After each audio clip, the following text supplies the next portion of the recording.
We'll go from there. Guys, please, if you could, super appreciate it if you could, give Mooney some love. She's wonderful and I love her, and it's not, this is not her fault. I just want her to know that. I love her to death, and I hope she's okay. All right. Anyways, I've updated things.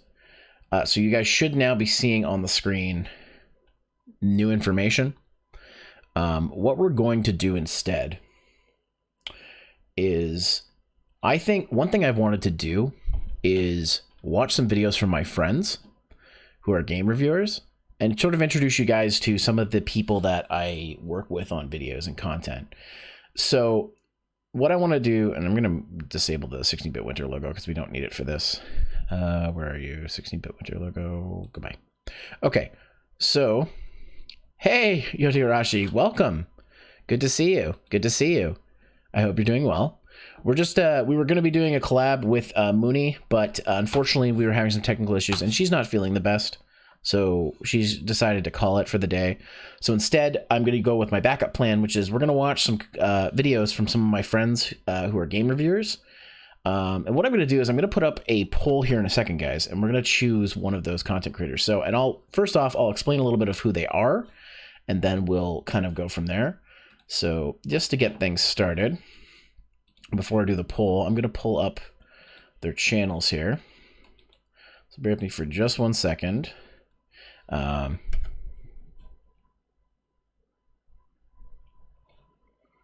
Let's see. Let's go to SCXCR. Put up a new YouTube tab. We're going to go to Blonde Guy Gamer. Sure, no problem. Lurk all you want. And I want to have 3 options. Let's see, who's going to be the final option that I want to show off. Those are the 2 main guys. Let's see. You know, I'll just put 2 options. So guys, I'm going to show you guys my display again. So we're going to go to, where are you? Display capture. Okay, so, and just real quick, I'm just going to send a message to me and be like,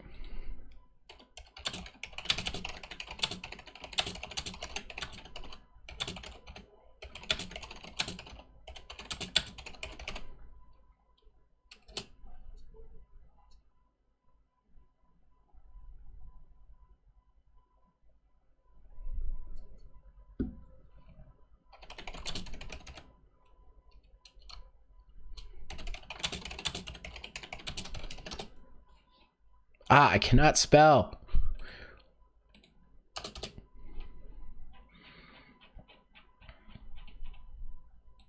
Yeah, definitely. I just wanted to let you know that everything's okay, and that that she's fine.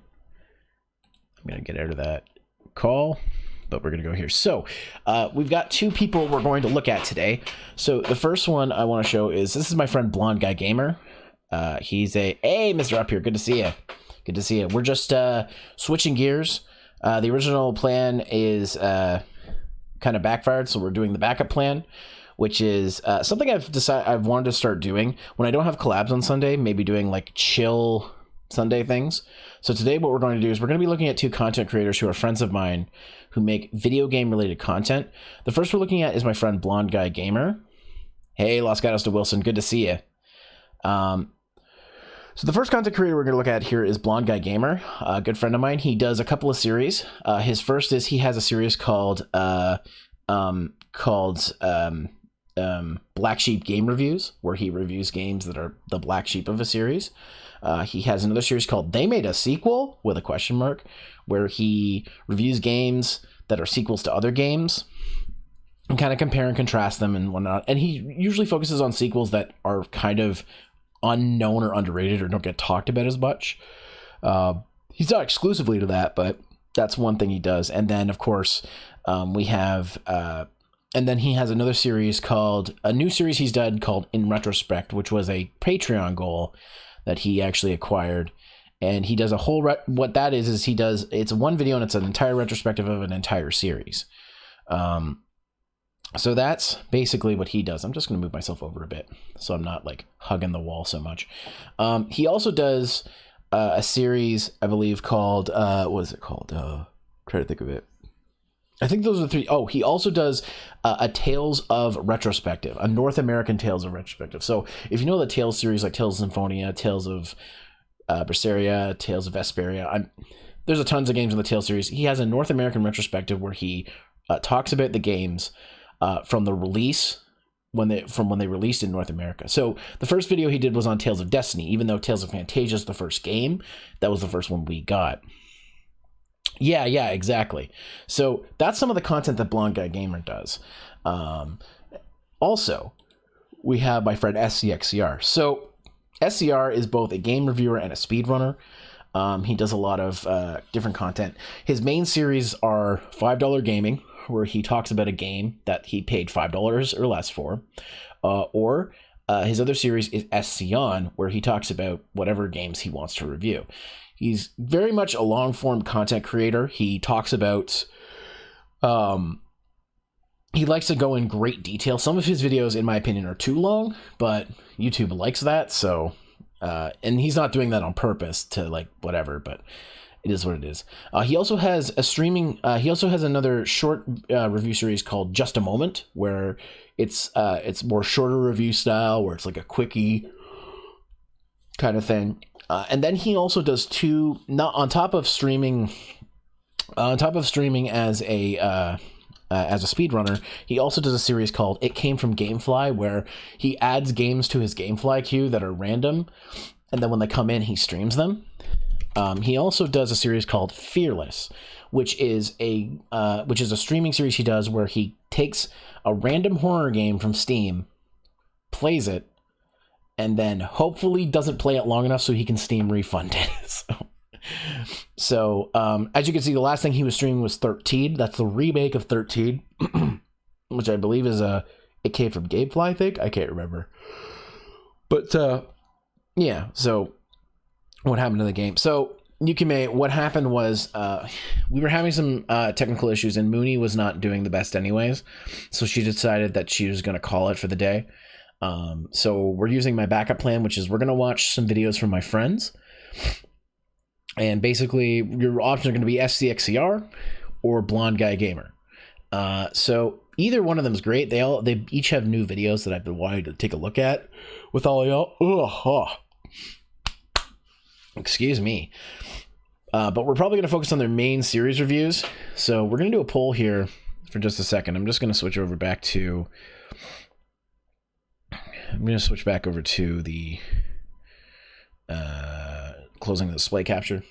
So I'm going to put a poll up, guys, and I'm going to get you guys to choose who you want us to watch. Yeah, I just said to her, I'm like, don't worry about it, it's fine. And if anybody wants to send her some love, you can find her here. So go ahead and give her some love. She's wonderful. I love her to death.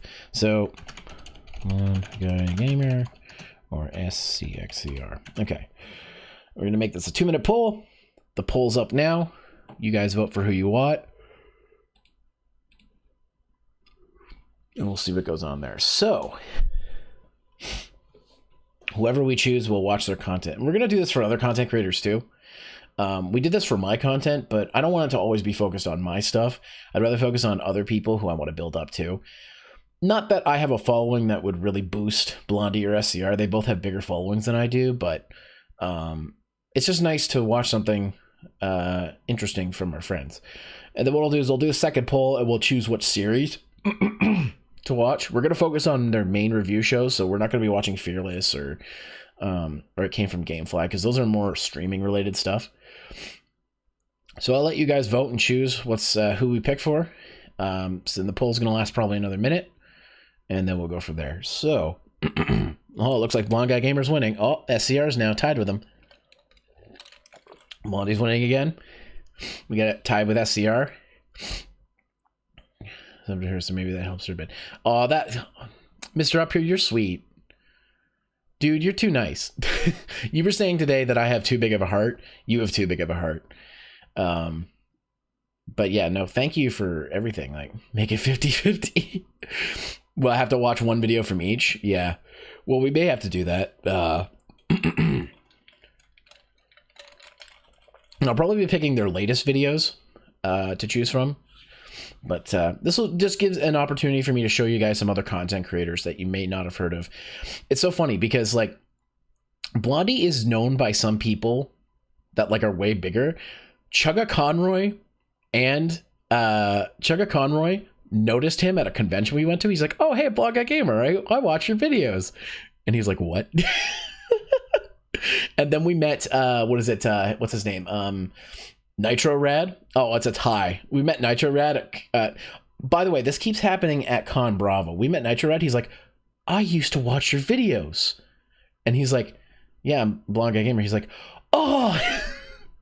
So it's funny that these way bigger YouTubers like know Blondie's content. Okay, so we have a complete tie. So guys, what we're gonna do with that, excuse me, is we're gonna do a new poll, and I'm gonna put each of their shows in here. 14, yeah, I saw that. So we're gonna put Black Sheep Game Reviews, $5 gaming.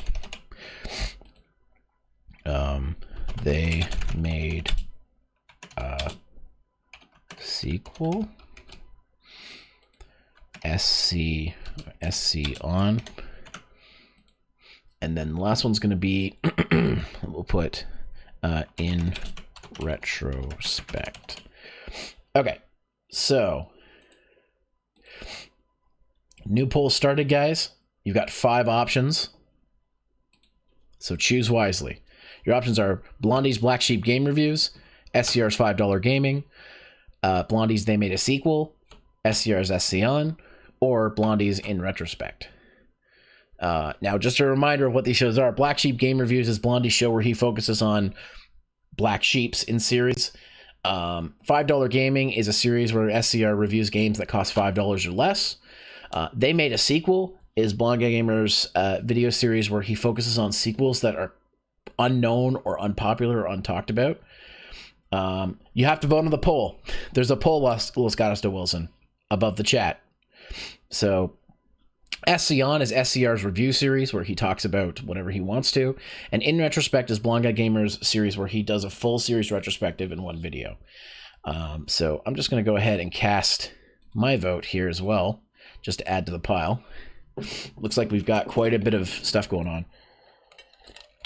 $5 Gaming is winning. Oh, I forgot to also mention SCR also does retrospectives, but I can only put 5 results in a poll, so that's what we have to go to. So he also does retrospectives. He did the Bloody Roar retrospective, and he's now doing the Seiken Densetsu retrospective, or Mana retrospective. So it looks like $5 Gaming's winning, so that's probably what we're going to end up going with. We'll probably be watching the most latest $5 Gaming, and I believe they're all like Twitch friendly. I haven't seen the latest one in a bit, but whatever. I've been meaning to rewatch these guys' videos for a long time, and I thought, why not share that with everybody? You voted with channel points? Because I think you get a free vote, and then you can vote with channel points on top of that, and bits. So, but yeah, it looks like $5 Gaming is winning, so that's probably what we're going to start with, and then we'll watch another video, and we'll take $5 Gaming off the list, and we'll put something else in the list there, so. Well, it looks like $5 Gaming won the poll, so voted many times for, oh, okay. Yeah, I don't know. Well, $5 Gaming won the poll, so I'm going to go ahead and close my browser. And we're going to switch back over and put display capture back on. So let's see. What was the last $5 Gaming video he made? Let's see. Videos. Let's see. What was the last $5 Gaming? He's had a lot of like weird stuff. He does crappy pasta videos too. He does a lot of different kinds of videos. You have no idea to vote. It's above the. It's above. It appears above the chat window on Twitch. If you're on mobile, it'll appear at the top of chat. It should appear underneath me. If you're on desktop, it's literally the top, and there's like a little poll thing there. So let's see. What was the last $5 gaming he did? You know what? Why don't I just go to the goddamn playlists? If he updated his fucking playlist, because I bitched at him about that. Beautiful playlist. Okay, so let's see. Well, those are the old ones. Okay, Killing Zone. That was his most recent one. Oh my god, Killing Zone. Oh, really? It didn't show up until the voting ended? Sometimes you have to refresh before it shows up, so my bad. Next time I'll make sure that's going. But anyways, like, this was winning by a landslide anyways. So in the end, it didn't really matter much, but, oh god, Killing Zone. Oh wait, my display capture is turned off. There we go, now it's on. So, here's the $5 gaming episode on Killing Zone that he released back in July. Really? You're going to give me an ad? Come on.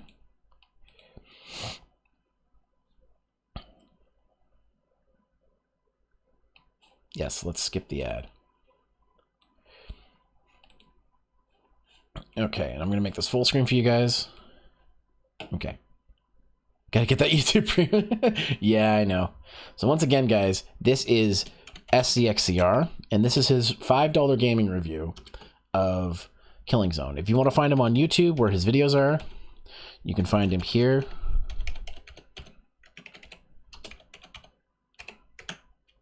And that's where you can find his videos. So we're gonna go ahead and start watching the Killing Zone review for $5 gaming. I'm locked out of the house.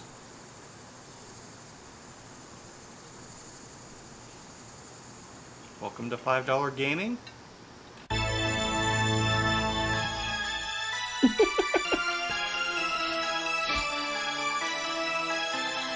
There might be some DMCA with some of the music, but whatever. This is just a fun stream. I know I've mentioned this before, but if you go to a convention and you see games priced at $5 or less, it's usually not a good sign. Especially if you're in Canada, because $5 there is closer to $3.75 US. I can't get into the people who made Killing Zone without talking about UPL Company Limited. You know, the makers of the Ninja Kid games and a bunch of shoot-em-ups you've probably never heard of? Yeah. Well, despite doing alright with arcade games, they were late to get in on home consoles and went bankrupt in 1992. Ouch. That didn't stop one of its game designers, Tsutomu Fujisawa, from forming a new company with other former UPL employees called Scarab. They first put out a couple of arcade games, including the laughably bad Survival Arts, but their first console game? Oh my god. Battle Monsters on the Saturn. It went over so well that critics referred to it as a, quote, Way of the Warrior ripoff. And it's gonna take you how long to get here?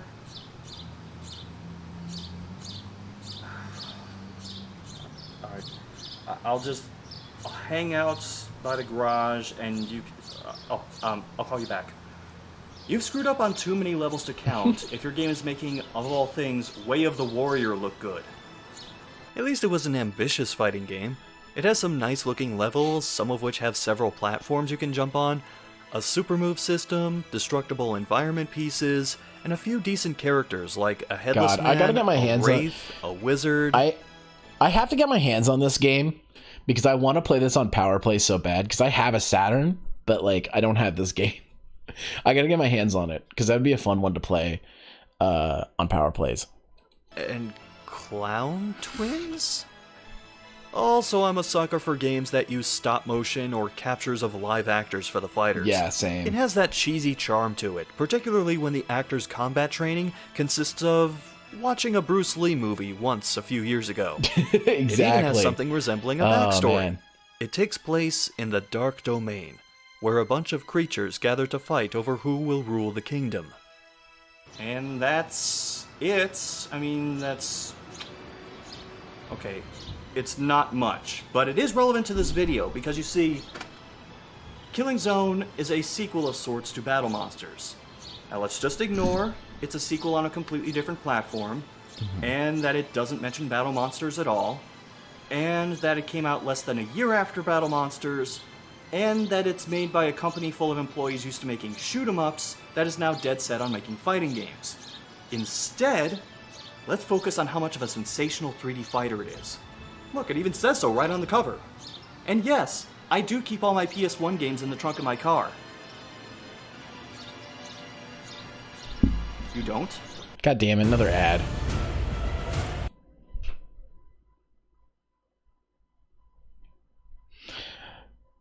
Beat you up.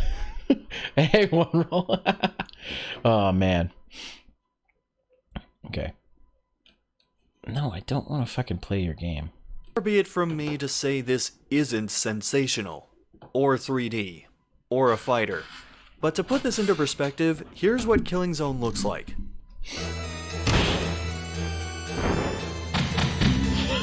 It's so fucking bad. This game came out It's so 3 days fucking- before Tekken 2, which used motion capture for its character models, and it shows.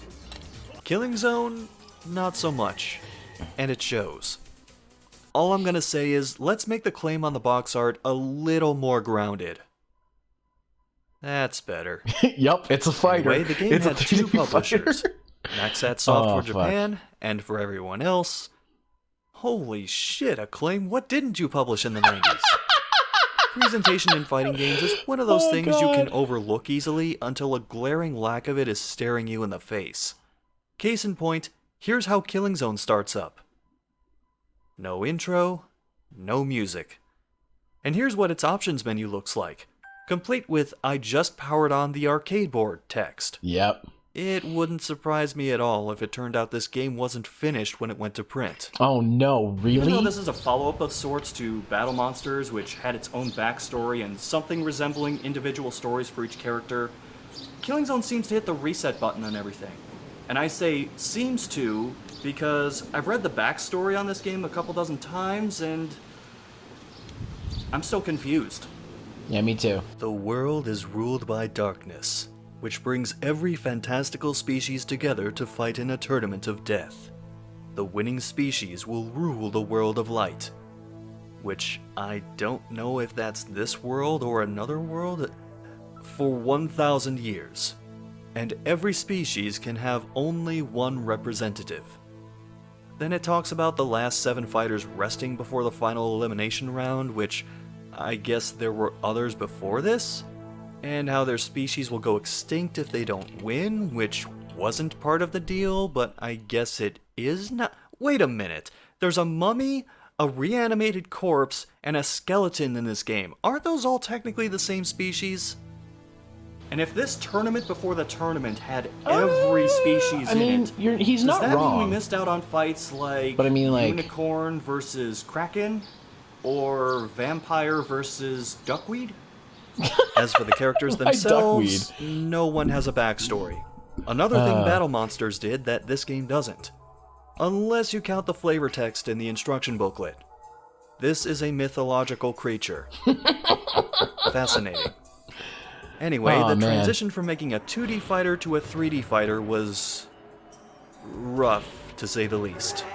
They're all monsters of some kind, and a couple are at least unique in design, if I'm being generous. Like how the Dark Fairy has a familiar following her, or the Gorgon has a snake's body below the waist. However, the way they're rendered often includes vague, ugly blotches of polygons that flicker in and out of existence, or in the Gorgon's case, a body that between the waist and the tail breaks into segments like a stack of sausage links.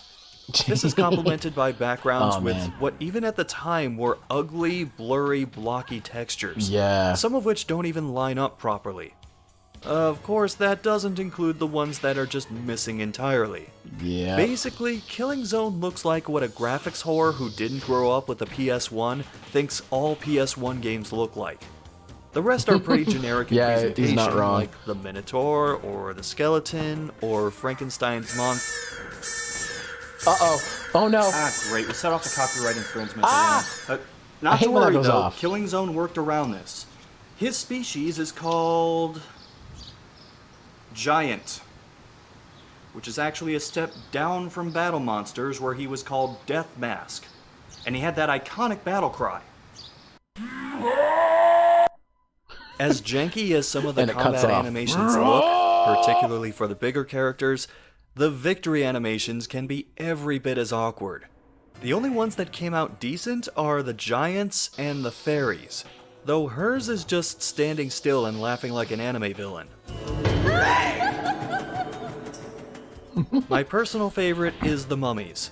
He apparently has Dalzim's stretchy limbs, but with the wrappings, his arms just look like those paper yo-yos you would find in the 100-ticket bin at Chuck E. Cheese.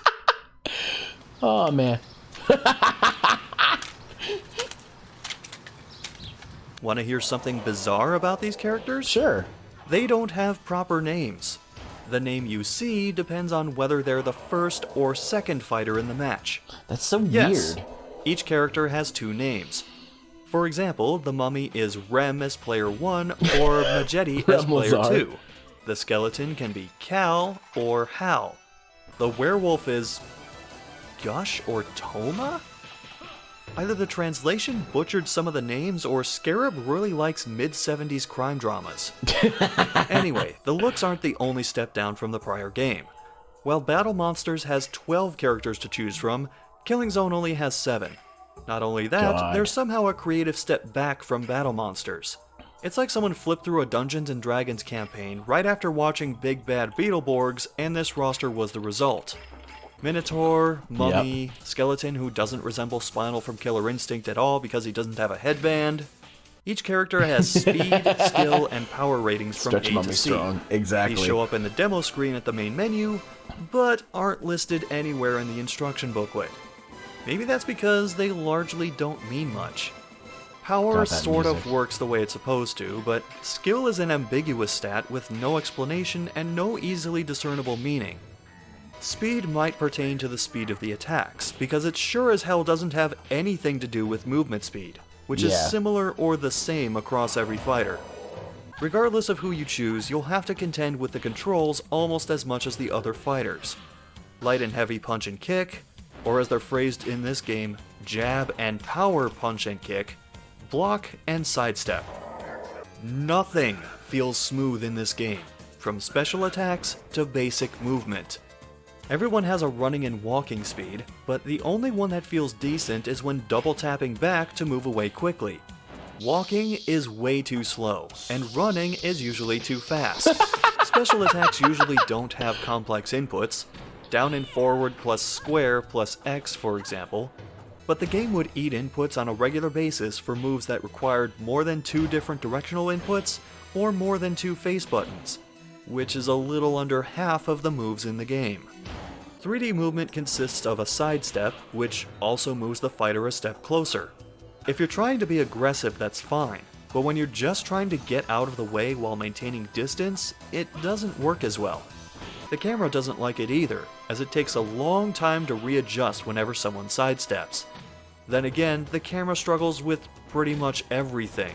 Damn. It constantly hard cuts to different angles, including abrupt zoom-ins on certain attacks, and it can't even focus on the winner properly after each round. 3D movement's also useless against characters with a decent amount of horizontal I'm so glad attacks, SCR didn't subject us to there this. are At least when I wasn't around. 2? This speaks to a larger problem I think he with bought this at Killing Zone. Anime North. It throws in certain mechanics, but doesn't seem to balance them at all.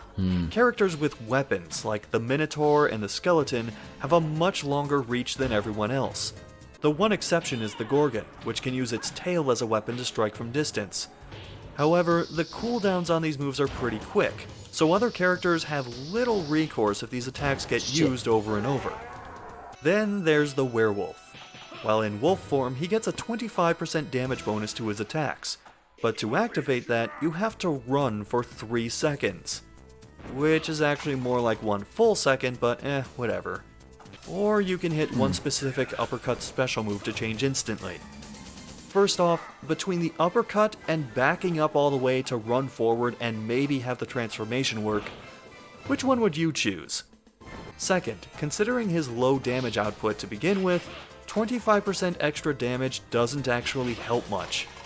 Third, he can't get knocked out of this form, only get rid of it himself by blocking or the fight lasting way too long. So why would you ever leave this form? And finally, the werewolf is the only character with an ability like this. Considering he's already I not love that how, strong like, as a wolf, I love how like why- it seems like they were being ambitious to try to like do something different with the game, but like this is not Bloody Roar. This is not like it almost seemed like they were too ambitious, because like I agree with what he said earlier on in the video that the game seems unfinished. Like when you see that default text, he's right. That's exactly what you would see on like a arcade board startup. It seems like it's like default text that they didn't update. It's just crazy to me. Like they're like instead of like finishing things of the game, we have to add this one mode for this one character to make our game unique. And I think like Bloody Roar came out like shortly after this, so it's like it already looks kind of dumb, but I don't know. Anyways, back to the video itself. even bother with the human form? Also, he has the same human voice whether he's in human or wolf form.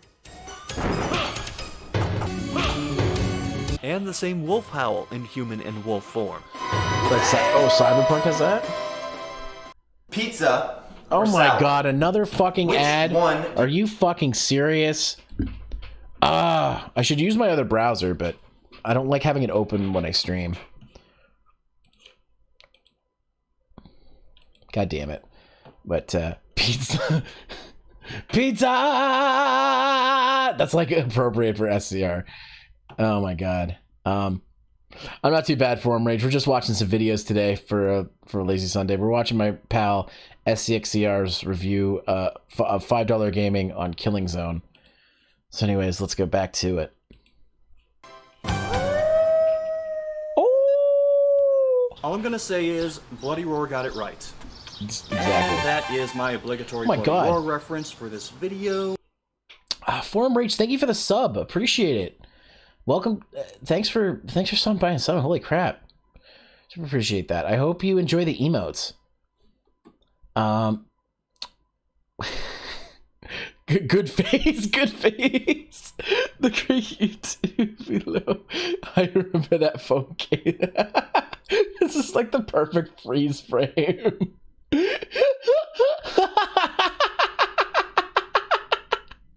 Oh man, oh my god. All right, so okay.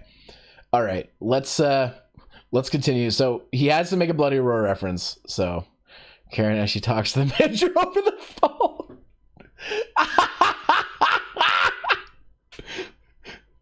Can we?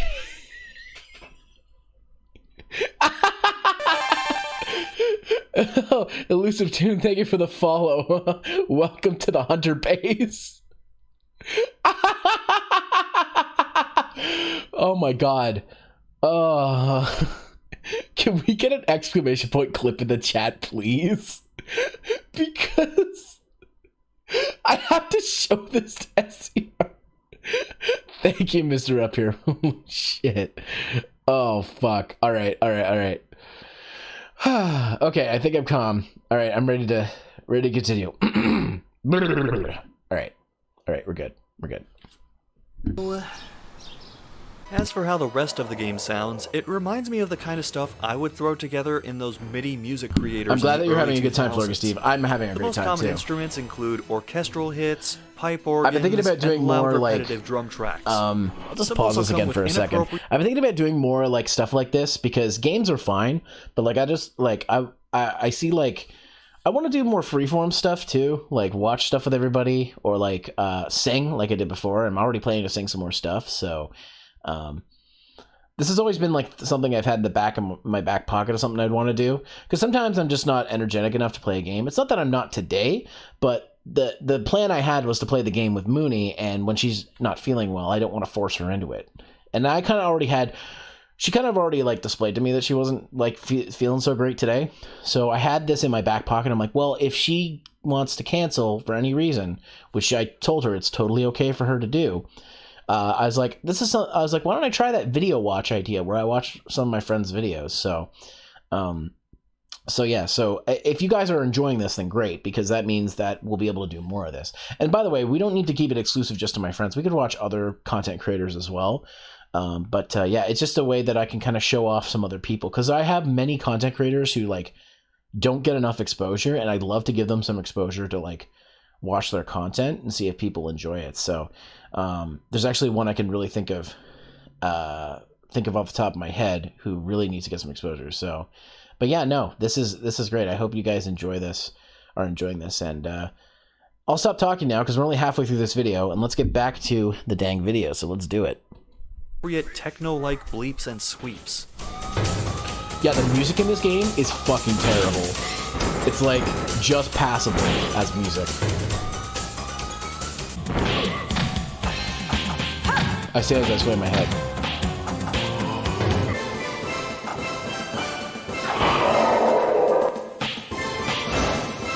Obnoxious, a bit repetitive, not mixed well at times, and Yep. only has one, maybe two decent tracks. Passable at its best, outright annoying at its worst. Killing Zone's OST is a Saint Anger out of 10. Oh my... Most characters have unique voices. Okay, so I'm going to say this, and I know I'm going to get a lot of flack. I think Saint Anger's actually pretty good. People give me shit for it because they're like, it's Metallica's worst album. And yeah, the drums are kind of bad. I'll agree, because the drum mixing is terrible. If they replaced the drums, it'd be a lot better. I don't know what fucking Lars is doing on that album, but it's not good. But I actually like Saint Anger, and my brother owns it on vinyl. And before I moved, we used to throw it on every so often because there's some great tracks on there. Like, people can say shit, but Frantic is a fucking baller. I don't want to hear it otherwise. And I'm not saying any of their other stuff. It was experimental phase, just not a good time for that. Well, the other thing too is that I'm not saying any of the other stuff's not good. I still like all their other stuff. Like Master of Puppets is a fantastic song. I really like One. I like Enter Sandman. Those are all great tracks. But like Frantic is one that, or Fuel is another one that I really like, that I think a lot of it is kind of actually underrated as a Metallica song. I never hear people talk about Fuel, but Frantic is like one song that I'm just like, I can throw it on any time and I can jam to it. And it's kind of an important track too, because I know people make fun of the lifestyle determines my death style. And it's like, that's probably therapeutic for them. Like, think about it. Like, they were like heavy drinkers, like heavy alcoholics, and they would be alcoholic and they would be drunk all the time. You can only maintain that lifestyle for so long before it catches up with you. So it's probably therapeutic, probably whatever. And fucking, what's his name? I can't remember the main guy's thing. Is the main guy Lars? I always mix them up. The main dude, Fuel is on Reload, and that and Alone were good albums too. James Hetfield, yeah. He's like a bee farmer now, or a bee breeder or something, which I was like, that's kind of cool. That's kind of a cool hobby to have. I mean, I'm deathly terrified of bees and a country singer, but like I'm deathly terrified of bees, even though I like bees. And it's mostly because wasps and hornets and all them, I'm afraid of them. I'm deathly afraid of them. And bees also have stingers, and I got stung by a bee when I was a kid, so I've always been afraid of bees. But like, bees are, I think that's really cool for a hobby. But anyways, enough about Saint Anger and Metallica. Let's get back to the video. Though the one voice you'll remember from Killing Zone is the announcer before each round. Reach you up! What? I'm sorry, what? Reach you up! I'm just gonna leave some suggestions on screen, and you decide what he's saying. What do you guys think? Beat you up, meet your mom, reach around, beat you on, eat you off. Featured app. Personally, I keep hearing reach around. Reach around! Reach around! Oh, fuck. I just realized. I forgot to tell you guys. I'm assuming it's beat you up. That's what it's supposed to be, but it doesn't sound that way. I forgot to mention, guys, beat your rap. I have a new point redeem. Something that kind of came to me yesterday when I was doing the Nekopara thing. So, against my better judgment, I have added putting me in horny jail, or putting me in lewd jail, as It's almost Devil Joe voice. It kind of is, as a point redeem. It is on cooldown, so you can't do it all the time. But if you guys want to spend your points to put me in horny jail, you can now. Just that's another thing you can do. I thought that'd be a fun one. I had to call it lewd jail because horny jail isn't like, you can't type horny in a name. Twitch doesn't allow it. So lewd jail, that works too. But yeah, that is a new point redeem. I'm thinking of adding some different redeems as well to this. Like I added cat game recently and a couple others because I want people to be like, have more stuff to choose. Because I feel like a lot of my redeems don't get chosen, either because the points are too high or, I don't know. I might move some of them around too, like... Wait, you or use? What do you mean? No, I myself will go in horny jail if you activate it. Also, anyone I'm collabing with, if there are things on the screen, like if Mooney and I were playing the game today and somebody redeemed horny jail, she'd be in there with me. So I made it specifically so other people could join me in there. But yeah, no. That's one thing. So yeah, so I do have a couple of things. I'm going to be changing. I'm going to be removing some redeems because some of them don't make sense. I have emotes for some of them. So, all right. All right, Snow Fox. I knew someone was going to redeem it as soon as I said something. I should have just kept my big mouth shut, but, all right. Hold on. I have to be in there for like 5 minutes. So where is it? Where did I put it? Where did I put it now? Okay, hold on. It's here somewhere. I won't start the timer until I actually like get in. Where is VC face first off? Because that'll tell me where it is. Collab VC. I have to clean this up too. Oh my God, Florgy Steve, thank you for subbing. Oh no, Mr. Up here, thank you for gifting a sub to Florgy Steve. Appreciate it. Holy shit. Dude, you're too good to me. Okay, I'm going to call you out. This motherfucker upped his Patreon pledge to me, too. So now, like, my Patreon is... there it is. Is a lot more. See? All right, guys, you get it. You get what you want. And before this, I'm going to put the Angie face on. Wait, where is it? Because I'm not happy I'm in here. Because it's just me in here. If there was someone else in here, I'd be a lot happier. But I'm Angie. Because I'm in horny jail. I'm actually going to move it over a little bit. So it's not covering the video. I'm Angie. You put me in horny jail. Okay. Alright, let's do this. Make it... Alright. Kind of like Mortal Kombat, this guy also likes to say what I assume is excellent for when big attacks hit. Of course, by big attack, I mean throw. That was just a throw. It doesn't do that for any special moves. Then again, this game's idea of a special move is rather loose. Most of them... Real quick, I'll ask. Would you guys want a bonk redeem? Sorry if I look angry. I'm angry because I'm in horny jail. I should do that. I should do a bonk redeem where I just get bonked on the head. That'd be hilarious. I do have a head pat redeem coming soon. I have somebody making an animation for it, but that won't be coming for a little bit. But bonk might be another fun one to do. So I'll think about doing that. Anyways, back to this. Don't have difficult button inputs and don't look all that different from most basic attacks. If you're looking to pull off long combos, you are playing the wrong game. Oh no. Killing Zone doesn't allow for more than 4, sometimes 5 consecutive attacks in predetermined lines noted in the instruction booklet. And I know this is going to sound strange, but the instruction booklet is far and away the best part of Killing Zone. It's not that it's particularly informative or well written. In fact, it's quite the opposite. You say expect from a Each character possesses unique death blows, which are Fox, perfected I'm also by a Dom. combining Well, I'm a directional Switch, but I'm button and 90% other Dom. buttons. That's just a sample of what the booklet has If you to like offer. seeing me in horny jail and no, that's how you get your there sick aren't any kicks, then fine. fatalities. Death blow just means attack. The real stars of the show are the move lists. Want to know how to do the stun gun besides? Or the demerit graviton for the werewolf? What? How about the Gorgon's move list? The only move list where they typed out both the Japanese and English move names. Oh boy. Gusty Metacarpus indeed. My absolute favorite, though, is the Mummy's move list. just look at these move names. Oh, it nice. reads less like an attack list and more like someone typed out subtitles for a beatboxer. Well, except for this one. Ah, shit. Whatever, it's only a couple seconds. And at some point it just starts referencing Saturday Night Live characters before making up a few Dr. Wily robot masters. Wednesday Man, blow up You can't tell Big me Man. with a straight face that you wouldn't want to fight Blow Up Big Man in the next Mega Man game.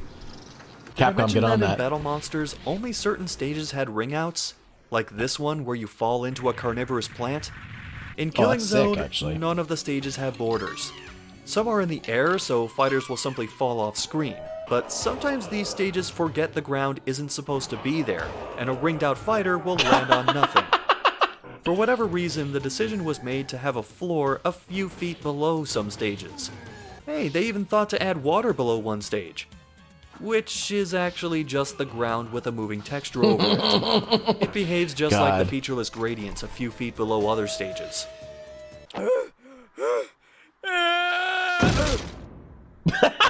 Aside from looking terrible, there's no safeguard for the player or CPU if they get too close to the edge. I'm not angry anymore. I accidentally fell off several times, but a lot of those were from me baiting the CPU into position for a ring out.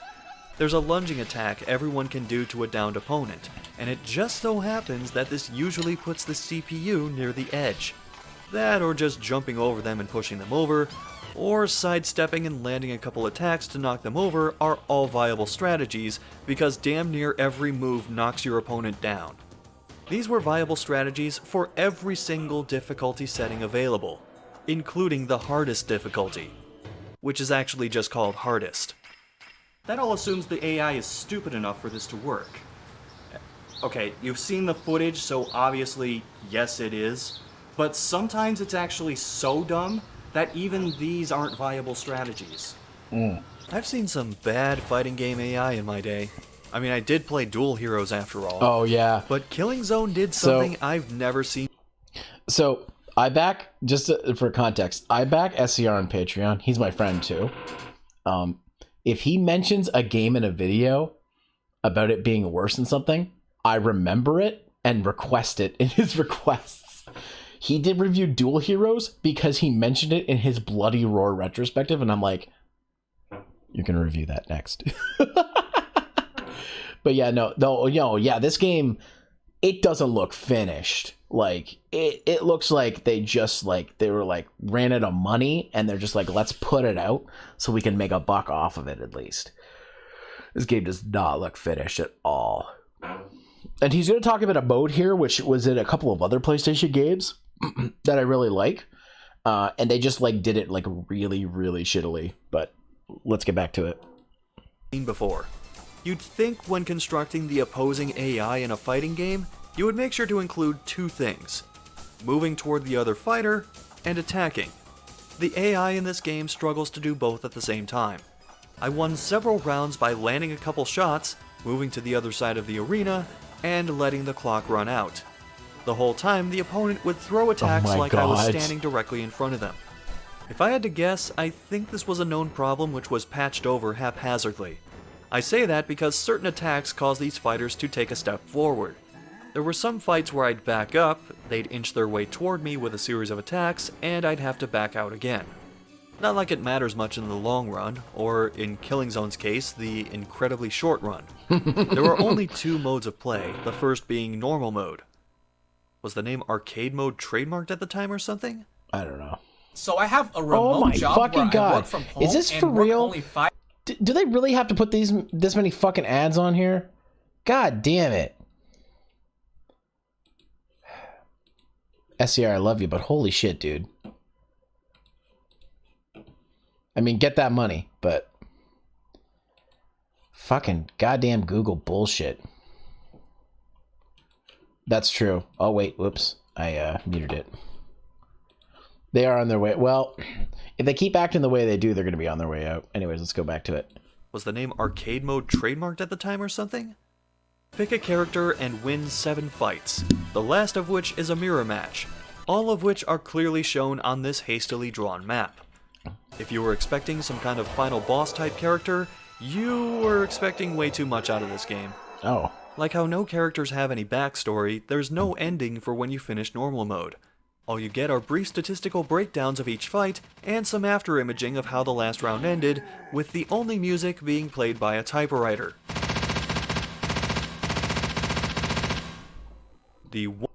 SCR always says typewriter where he says type-a-writer. I've been meaning to ask him why he says it that way. Is there like a joke that I don't get? Or is that just the way he says it? Either way, it's just something I've noticed. It wasn't the first time he said typewriter, and he said it that way. Unless there's like a dialect from like where he lives? I don't know. Do any of my American folk in the chat, does anybody else say typewriter that way? As type-a-writer? I'm just curious. Nay? Okay. He's not from the South though. He's like, not that you are, well, kind of. I don't remember, but as YouTube is a butch trying to milk their losses back as fast as they can. Oh no, there's nothing bad about being in the South. It just means there's more people I can visit when I finally can come visit the South, because I have a lot of people that I know that live there. And I've been to Texas. I love Texas. I think it's great. Well, I've only been to San Antonio, but it's great. It's just too hot. So when I come to Texas, I like to come during winter or during fall. Oh, you're in Virginia. Okay. Gotcha. But yeah, what was I saying? Oh yeah. Whatever. That's everywhere, man. I wouldn't worry about it too much. Anyways, let's get back to it. One other mode of play is different. In auto mode, you pick a fighter, pick a preset for various stats like strength, intelligence, speed, etc., and direct it through a series of fights by telling it when to do things like attack, block, do special attacks, and so on. See, this is kind of cool. It's like playing the fighting game equivalent of those football manager games. Your character's stats build up with every fight, complete with numbers that may or may not add up properly, and eventually your character's appearance starts to change a bit. A bit of a weird way to show their growth over the course of each series of fights. Your inputs improve as well. See, at the start of this mode you only have two commands, attack and advance. Attack is exactly what you would expect, but advance isn't. It's a lunging attack against a downed opponent. It actually reminds me a lot of Ultimate Fighter, where Ultimate Fighter's animation mode is literally just turns the game into like a beat 'em up RPG, where like it's like a turn-based thing. And that's kind of neat. I like it when games do stuff like that, but like this game is just like undercooked, so it's got a lot of issues. Yes, we're Dr. Wildy. We're watching SCR. We actually we decided I did a poll if we were going to watch SCR or Blondie. The poll tied, so I did a poll on what series to watch. So we're watching $5 Gaming. Yes, welcome, Dr. Wildy. I hope you're doing well. Also, same to you, Elusive Tune. I hope you're doing well as well. But yeah, we're just watching some game reviews today of some of my friends, and just to chill out, just to have a chill Sunday. Like I was originally doing a collab with somebody, but they weren't feeling well.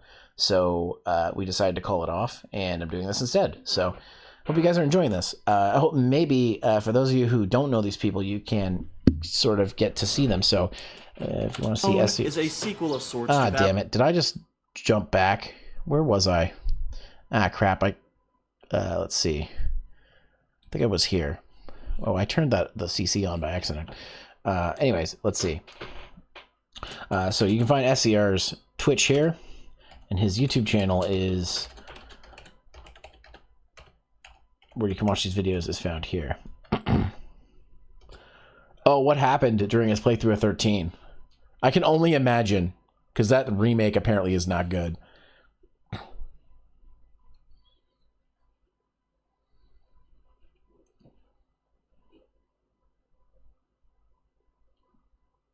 It was funny? Well, that's good. I'll have to check out the VOD later. Change a bit. A bit of a weird way to show their growth over the course of each series of fights. Your inputs improve as well. See, at the start of this mode you only have two commands, attack and advance. That's so weird. Why not defend? Attack is exactly what you would expect, but advance isn't. It's a lunging attack against a downed opponent. In other words, you start auto mode without the ability to say, hey dipshit, move forward. And you end it that way too. Are you kidding me? Sure, See, you learn that's another the problem. dozen or so commands like probe, specials, and fast moves. If you can't tell the character to there were move, moments where both then you're fighters screwed. would flail at the air 20 feet apart, and I'd get frustrated that I couldn't move closer. The saving grace for me was the specials button. Less than halfway through auto mode, I started just holding the specials button the entire fight. The same thing would happen almost every time. Attack spamming leading to a ring out. The times it didn't work, I won by knockout. And that's in spite of this awkward camera angle every fight in auto mode uses, which makes it harder than necessary to judge distance between the two fighters. Yeah. I can almost appreciate things like the growth of the character's stats and change in appearance. Even the non-ending seems better than what normal mode had, if for no other reason than someone remembered to play music over it. It's actually some of the best music in the game. Okay, maybe the music isn't an improvement, but I do have two problems with this. The first is the lack of control I mentioned earlier, both with movement and the commands unlocking way too slow and in a bizarre order. The second is that auto mode is specifically designed to be a giant waste of time. It starts with the Fiendish Tournament, which is single elimination with 16 fighters. Once you win that, you advance to the Nightmare Tournament, which is a series of round-robin fights between 8 fighters. Get the highest score in that, and you advance to the Evil Tournament, which is single elimination with 16 fighters. Then you get to do the Evil Tournament again. Then you get to do the Evil Tournament again. Then you get to do the Evil Tournament again. Nope, the vocal track isn't skipping. You play through the Evil Tournament 4 times. Damn. And every time you finish, They mix you it get up a set amount once? of points based on how well you did. So wait, you have to have hold the on. most points after all 4. They added the ability to do a round robin, and they did it once. What? Why would you add a new mode and then use it once? Oh my god. It's like they didn't plan this at all. I'd be interested in the history of this game's development, because I'm sure somebody sometime on YouTube will make a video, because people will exhaust all the like popular game development stuff, and eventually we'll get a video on the development of Killing Zone. That'd be interesting. This is what happens when your team only worked weekends and at home. Well, I mean, this is PlayStation, so who knows? I don't know how many people worked at home back in that day. Internet wasn't that great back then, so couldn't really work from home at a lot of jobs, unless you were a salesperson and it was all over the phone. But what's a bucket of Lay's potato chips? Though, to be fair, have you guys ever heard the story of what happened to Toy Story 2? So basically what happened was Pixar was in the middle of making Toy Story 2, and a regular routine thing you do in their IT would do is, and this is a regular routine thing they would do, is they would go in and they would clean up garbage files or trash files to make more space, because back then in like the 90s, like storage was so much harder to come by. Like, I think Pixar had multiple terabytes of storage in the 90s. And a terabyte of storage, which is now just a single hard drive we think of, would have been an entire room of hard drives, because we were still using megabyte drives back then. That review and the skateboarding reviews are great. Yeah, those ones are great too. So basically what they would do is everything was run with Unix or Linux. So they would use a command for erasing stuff. So for anybody who knows anything about Linux, sudo means super user access, and rm is remove. So one day somebody mistyped a sudo rm command, and instead of removing the stuff in the trash folder, they forgot to put the file path. So what basically happened was they almost erased the entire movie. What would happen, and the only reason it was noticed is one of the animators was working on a scene with Woody or something, and then his hat disappeared, and then his eyes disappeared, and then his tongue disappeared, and then he realized what was happening. He'd call IT and be like, "Hey, are you guys doing routine maintenance on the server? Yeah, we just ran the remove command," and they're like, "Unplug the server now." Basically, because like the command was running slow enough that it had to delete each individual file, but like it was like slowly eating itself. So the only way they couldn't stop the command. So the only way to stop it is they just say unplug the fucking thing. Unfortunately, it was too late because a good chunk of the movie was gone. However, one of the animators had recently had a child, and she was given all of the source files so she could continue working from home. So she had a Mac that had all the files on it. And so what they basically did is a bunch of people from Pixar very carefully babied this Mac all the way back to the office so they could back up the movie and put it back on the server. And then, like, a couple weeks later, Disney came in and said they didn't like what they were doing, so they had to start the movie over anyways. It's just a funny story that, like, they, like, almost deleted the entire movie because one person forgot to add part of a command. It's so hilarious that's what it was. And these days, unfortunately, you still have situations where that can happen. But luckily, a lot of places have backups. A lot of places have, new stuff. They have, like, restrictions on stuff like that. But yeah, like, it's just funny that, like, to off themselves in a single board meeting. Oh God. And it's one of those things where it's like, sometimes the simplest things can cause massive problems.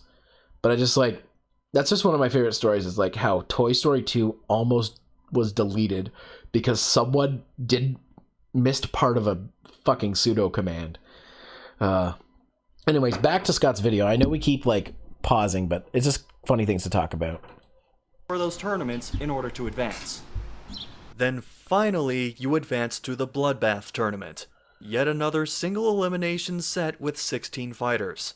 Is there any more round robins? And you put auto mode out of its misery.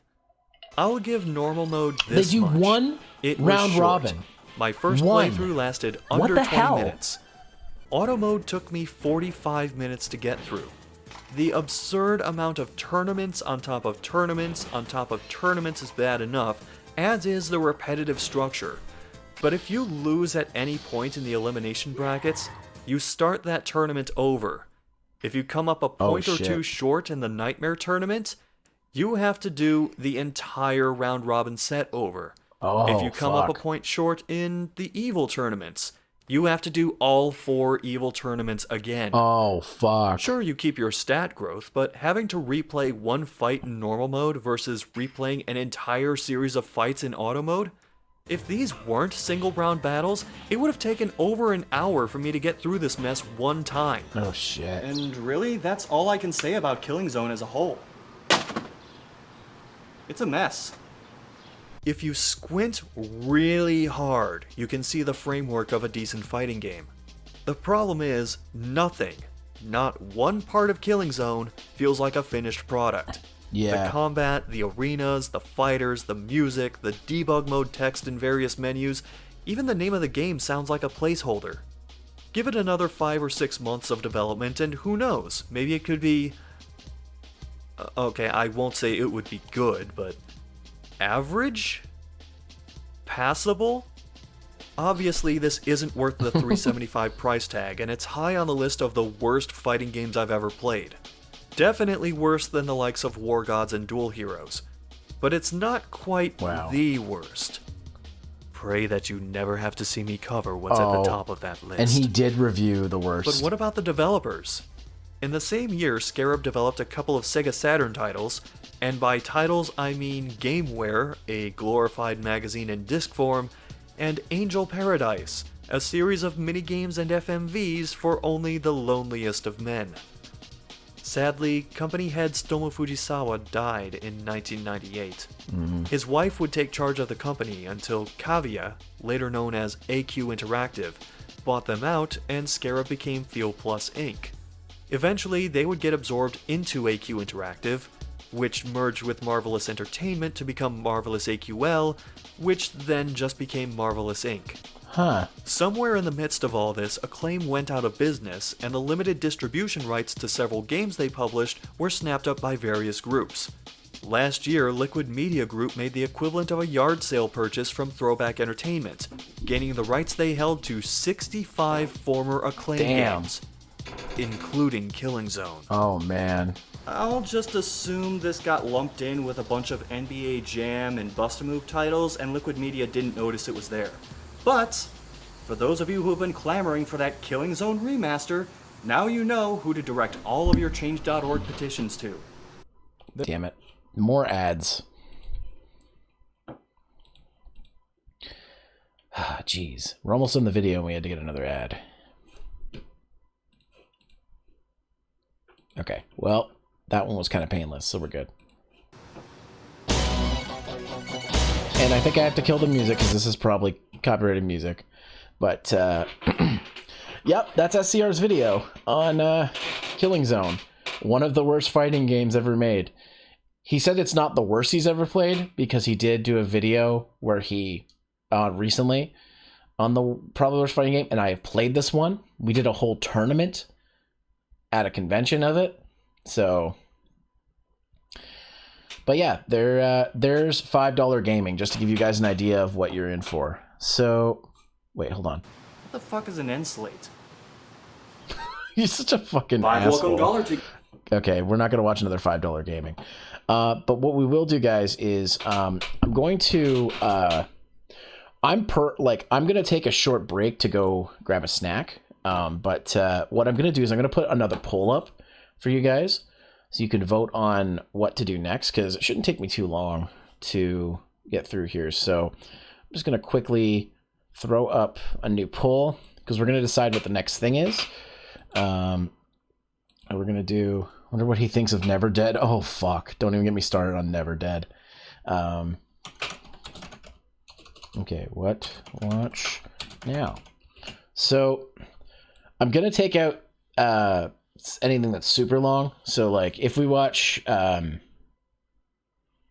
I'm going to be taking the Seiken Densetsu retrospective off the screen, off the table, because those videos are the shortest one's like an hour. So I don't really want to sit here and watch an hour-long video right away. There's some other stuff I want to get to, but, like... I'm going to basically put up a couple of options. So, again, we'll put up... Black Sheep game. Oh my god, I cannot spell. Black Sheep game reviews. We'll put up SC on. We'll put up they made a sequel.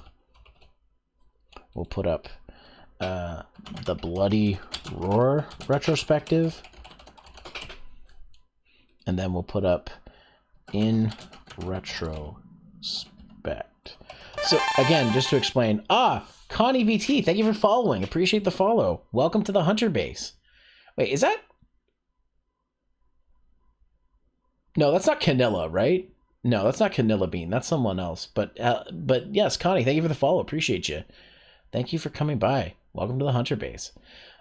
We're watching some videos that were made by my friends, and we're about to do another poll, so you followed at the right time. So these are game review videos. So first on the poll is going to be Black Sheep Game Reviews from Blog Gang Gamer, a series where he reviews games that are considered black sheeps in different game series. The second option will be SC On by SCXCR, where he reviews whatever game he feels like. The third option will be They Made a Sequel, which is a series that Blonde Guy Gamer reviews games in series that are like unknown or not very talked about sequels. I'm gonna post the poll. Give me a second, Florgy Steve. The fourth option is the Bloody Roar retrospective, which is SCXCR series of discussing the Bloody Roar series games, which are fighting games where people turn into like half animal people. And then the last one is In Retrospect, a series of retrospective videos by Blonde Guy Gamer. So I'm going to post the poll. If you guys do not see the poll, I'm going to increase the time a little bit on this one to 3 minutes because I might be a minute. So I've posted the poll. You guys, if you don't see it, refresh Twitch. It should be at the top of the stream chat. And then I'm going to let you guys vote on that. We're going to go to the BRB screen. So I'll see you guys in a little bit.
All right, guys, I'm back.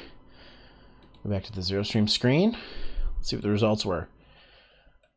The Bloody Roar retrospective wins. You guys really want to see SCXCR, I guess.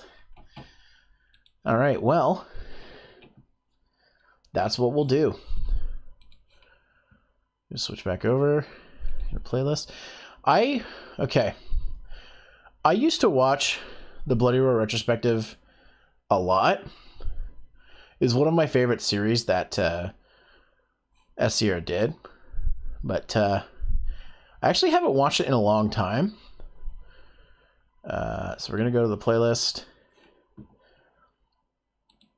There's probably gonna be an ad, so I'm just gonna turn this off. Oh my god, to my surprise, there's no ad. Okay. He must have not put ads on these ones yet. So, full disclosure, guys, for this is one of, I think, SCR's greatest series he did. The good thing my stuff ain't being showcased. I mean, I was planning to put you up for a future episode, one roll, but let's not talk about that right now. But what the fuck is that? Oh boy. I showed my stuff off before, so why not one roll your stuff? Exactly. Fucking one roll gonna sit here and talk shit about his own shit when his shit's good. What the fuck did I just do? I hit a button by accident. Anyways, this is one of my favorite game series that SCR ever did. It taught me a lot about the franchise. Hype up the burr instead, nerd.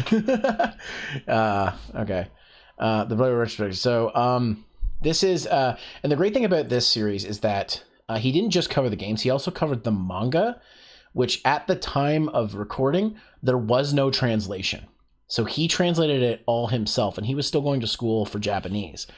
So it's kind of crazy that he had videos like that. But anyways, we're probably going to watch the first video of this. If we have enough time, we'll watch episode, like, part 2. But we're going to start with Bloody Roar 1. Did not need to be an hour long. The ORC video did not need to be 1 hour long. Deem save. I have nothing to save, Twinkie. But hello, Twinkie. It's good to see you. Hello. I don't have anything to save, so I'll refund your points in a little bit. But it's good to see you. But I hope you're doing well. Save energy.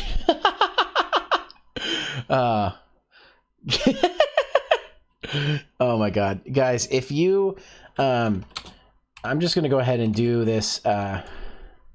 If you guys speak Spanish, which I do not, but I still watch her anyways, go check out Twinkie. She's fantastic. I love her to death. She'll never collab with me though, because I don't speak Spanish.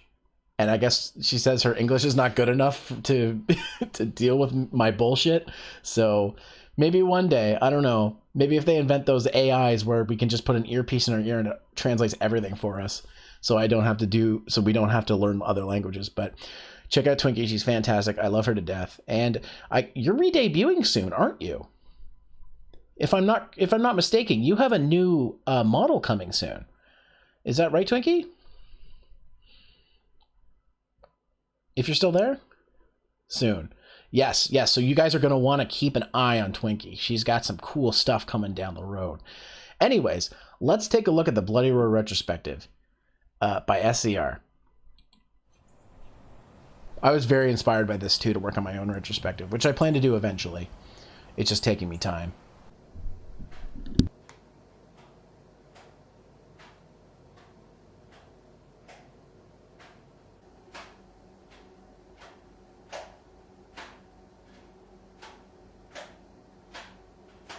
Got his old house. I think he switched houses 3 times during this series too. I'm usually not the type of person to dwell on the past. But after 6 years, the pain still hasn't gone away.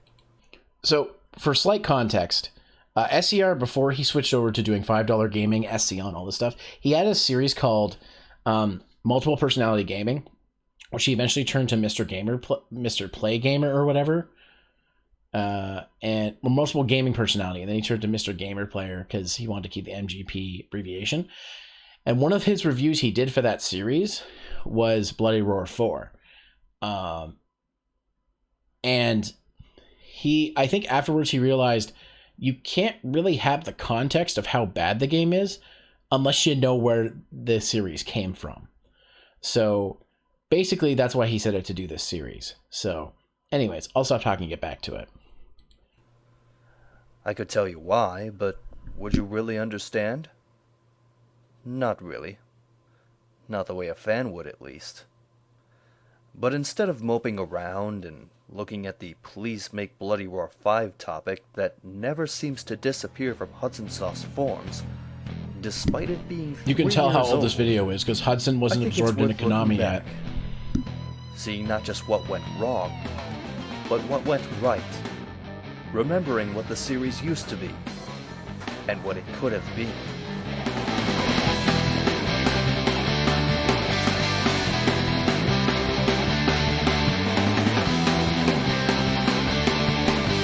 Fucking Bloody Roar 3! Love that fucking game. Still play to this day.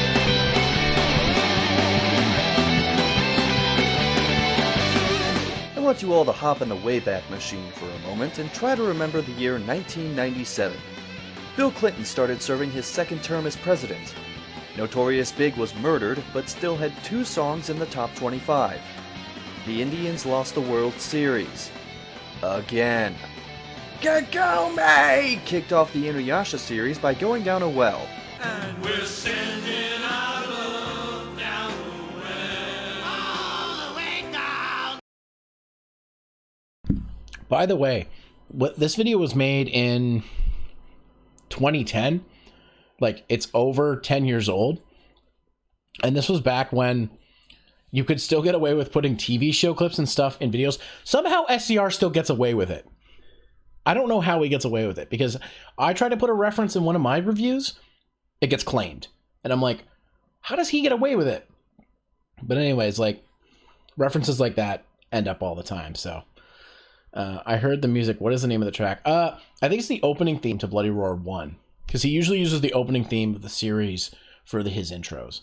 Like, the second episode is the opening theme to Bloody Roar 2, and the third episode is the opening theme to Bloody Roar 3. So it's usually the intro theme, unless the intro theme's not good, I think. Or in the case of the manga, he couldn't really use intro music, so he had to do something else, I think. And most importantly to this video, arcades were still alive. I mean, on their own, outside of Chuck E. Cheese and Dave & Buster's. The one I grew up with was called Aladdin's Castle, and they had everything you could ask for, especially if you were into fighting games. Street Fighter, Mortal Kombat, Killer Instinct, Samurai Showdown, Virtua Fighter, King of Fighters, all of them were there. But there's one game that they never had, a game that I have yet to see in real life. Beasterizer. First released in Japanese arcades in July and of 1997. he actually owns a copy of it now. Beasterizer was... Just real quick, Florgy Steve, this was released in December of 2010, so it's almost 11 years old. It's just the 10th anniversary of the Bloody Roar retrospective just passed us like a month ago. We're almost a year and a month, or 10 years and a month in. That's how long ago it was. I know, I feel old too. Was an unusual release at its Top 10 time retrospectives for a couple in of decades. reasons. For one, its developers. Rising, a company that until this time had primarily made shoot-'em-up titles, and Hudson Soft.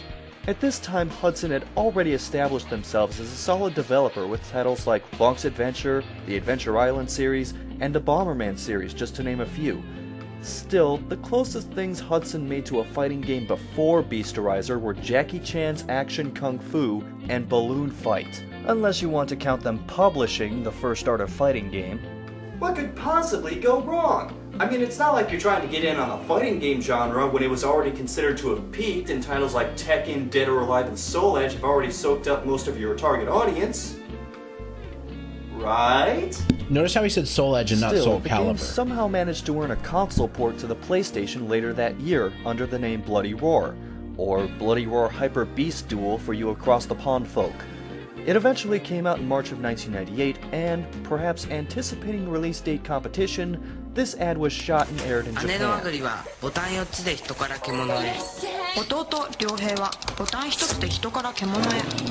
And so began the stereotype that Bloody Roar fans are furries.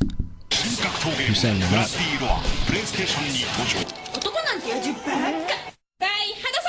Actually, there was an ad in the US too, but it's...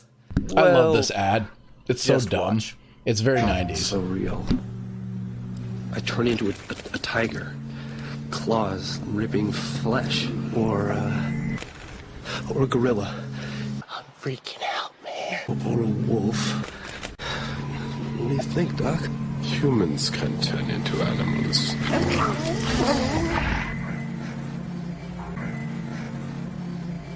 What are you looking at, nut boy? PlayStation.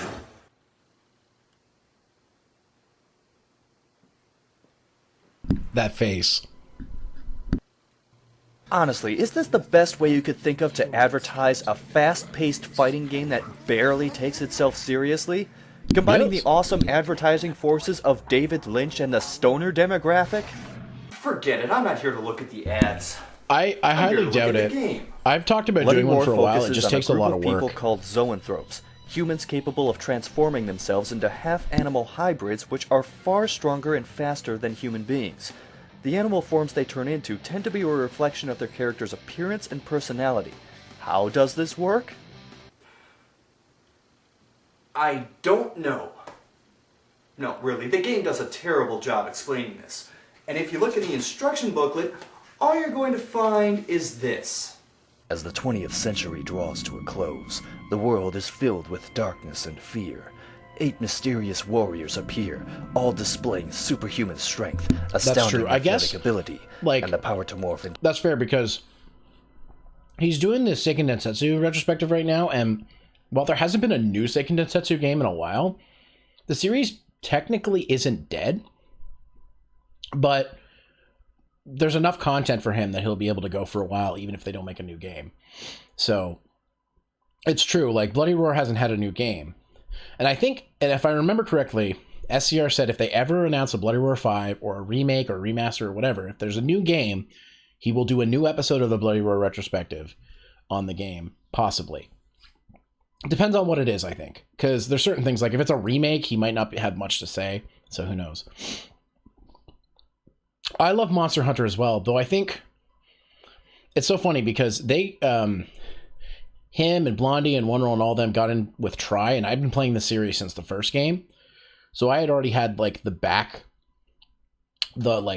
backing of playing the previous games in the series. And I know that some of them have gone back to play the original. I remember Blondie, when him and I went to EGLX one year, he bought the original Monster Hunter on PS2 just to have it and fool around and whatever.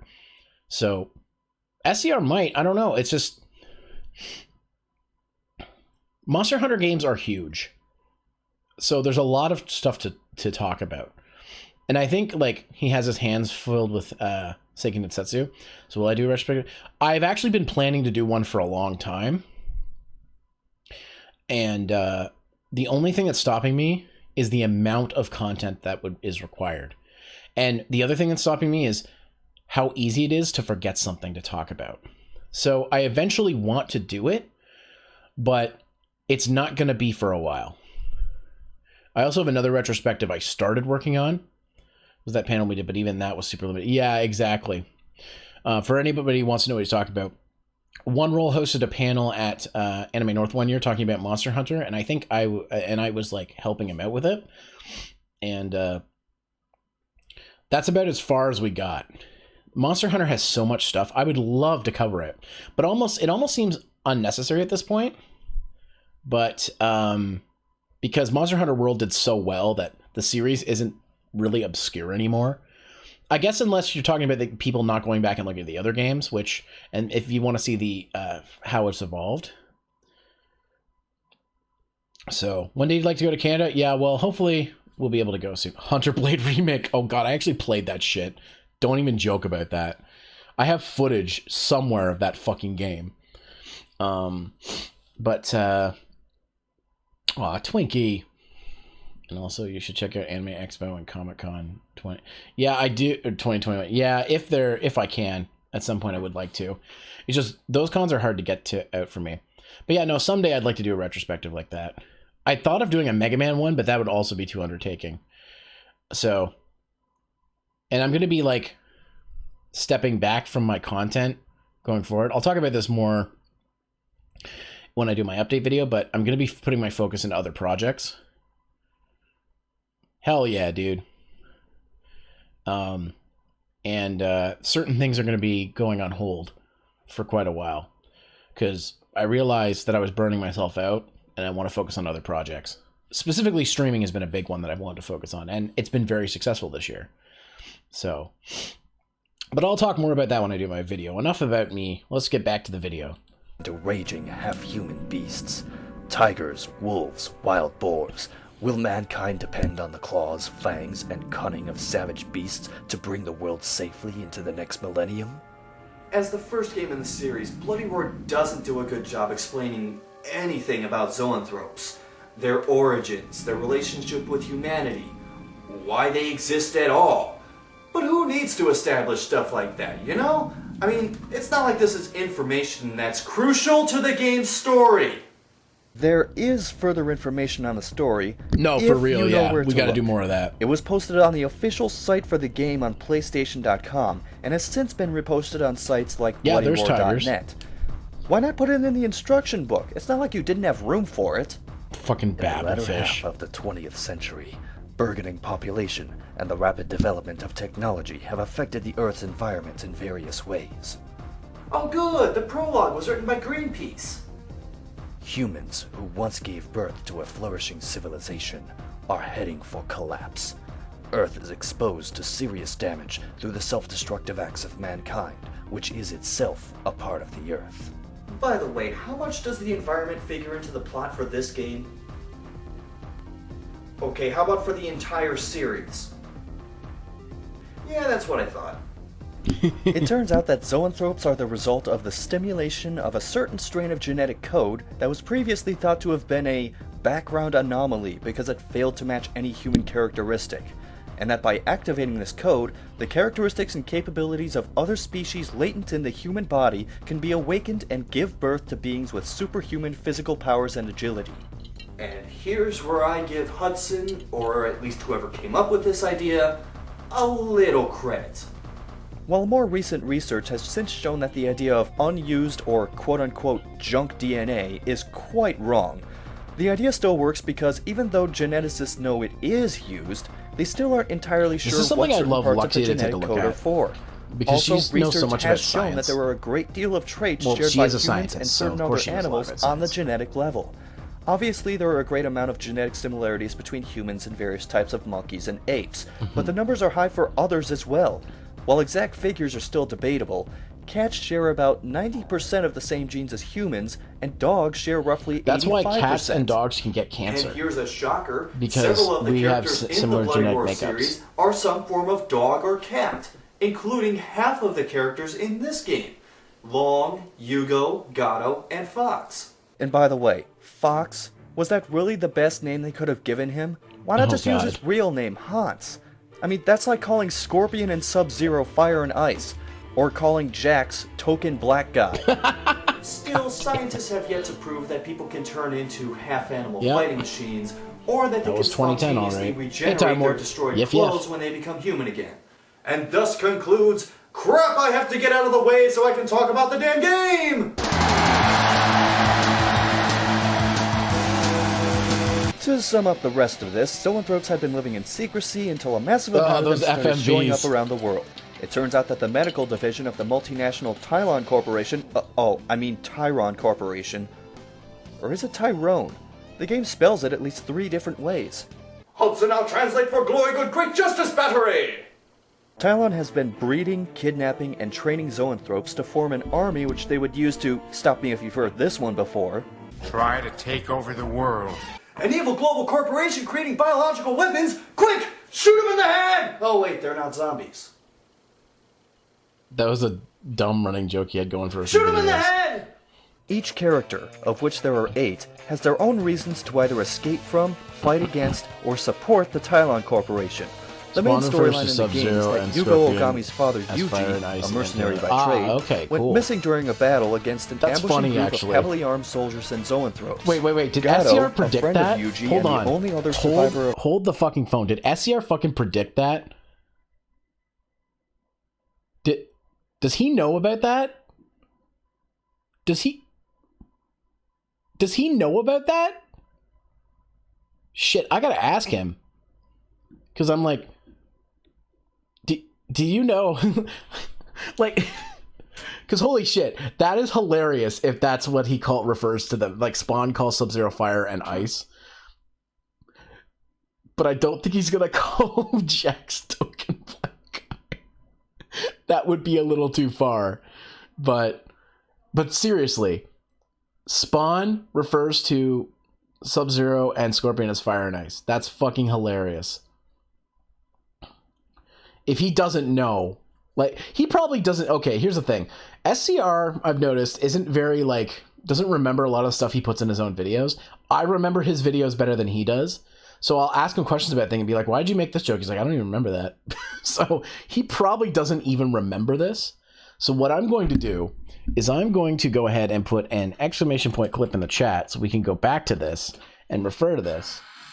He did his voice him, so it took. Okay, it's absolutely not happening. Yeah, exactly. Question: what do you think of Mega Man X Dive if you play it?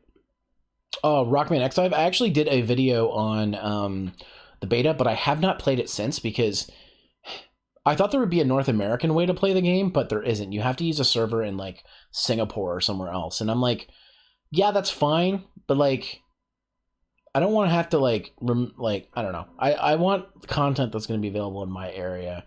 And I haven't really felt like playing mobile games lately. I like it. Like I like Mega Man X Dive. I think it's a good game, but I just haven't had time to play mobile games. The funny thing is I feel oh god. It's funny you say that, Jacato. Also welcome, Jacato. It's funny you say that because he's just about to talk about that. SCR is Omega Burst, bloody raw. I love you. Yeah, as Arbiter, Goliath, and Dr. Okay, cool. But yeah, no. I do eventually want to go back to Mega Man X Dive. I just haven't had time. Most of my time for playing games has been content because I moved.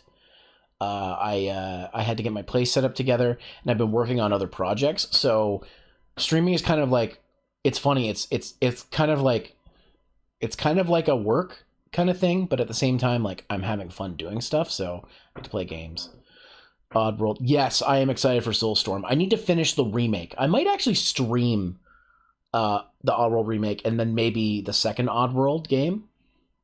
He's a good voice actor overall. Been in the job for years. Also, his Spawn is just good. Yeah.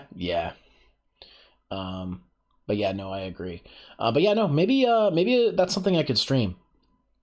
I am thinking Power Plays and Zero Plays are going to be starting up again soon. So I'm going to be asking people what they want to see for that. But maybe I should put out some stuff what people want to see for stream. But also, Mr. Up here, you have to pick another game for me to put in the queue. So he is also solid in live action acting as well, like in They Live in the Cape. Ah, cool. I didn't know he was in They Live. Interesting. Last season of Community. Ah, okay. I need to watch Community. I haven't seen it yet. Of the battle, searches for his whereabouts as both he and Yugo end up fighting against Tylon. The other key storyline is that Mitsuko's daughter has been kidnapped and she's on a quest to find her. The daughter is the same person who sacrificed herself to help Alice escape the research facility before she could be brainwashed. The other three characters, Fox, Bakaru, and Long, are all members of a unit within the corporation that handles all combat exercises, such as kidnappings and assassinations. While Bakaru and Fox enjoy their work, Long, who views his zoanthrope abilities as a curse, leaves the group and refuses to return. He is branded a traitor and the group comes after him. Now you may be asking yourself, where does Greg fit into all of this? Well, he doesn't. He's scouting the world looking for zoanthropes so that he can pump them up. and get them to join his circus troupe since the one he was in before went bang. Mr. Up here, is that game available as a PlayStation Classic? Like, can I download that on the PlayStation Store? Because if I can, I'll probably pick it up. You're not sure? Okay, well, I'll look into it. If it's not super expensive, like, I can grab it too. Like, it's not a big deal. No, you don't have to do that. We'll talk about it later. For now, let's get back to the video. As the odd man out of the game, it's not too surprising that this is the only Bloody Roar title he appeared in. I miss Greg. Despite I wish he was having in more one of the games better of the Zoanthrope forms and being the very definition of a power character, since his wine. I always said, if they ever decided to like do a remaster or like ultimate version of like a Bloody Roar game, they should do Ultimate Bloody Roar 3, because one, that was the game that was the most popular in the series that people recognize, and two, they could bring back characters like Greg, Fox, and Mitsuko, because they all have good potential as characters, and some of them have very unique fighting moves that are in this first game that aren't in the later games. Though Fox regrettably is also basically just became Jenny with the same actress and everything, so Bloodier Roar, yeah, something like that. The Lost Vikings 2 Norse by Northwest. Oh, it's a Lost Vikings game? I'm not big into Lost Vikings, but I could play it. Actually, me and my roommate were talking about doing a co-op of the first Lost Vikings for Genesis, so we're probably going to be doing that eventually too, so I'll have to look into it. I'll take a look. Up punch, if charged all the way, is basically a one-hit kill. Yeah, this is probably why Greg's not in Oh, and the massive hulking brute who isn't all that bright but means well with everything he does? He's the token American character. Thanks, Japan. Ah, the stereotype Speaking counter. of stereotypes, try and guess the nationality of Fox, the insane assassin obsessed with beauty who's so girly in his appearance and fighting style that he was not only voiced by a woman, but listed as female in the European version. Who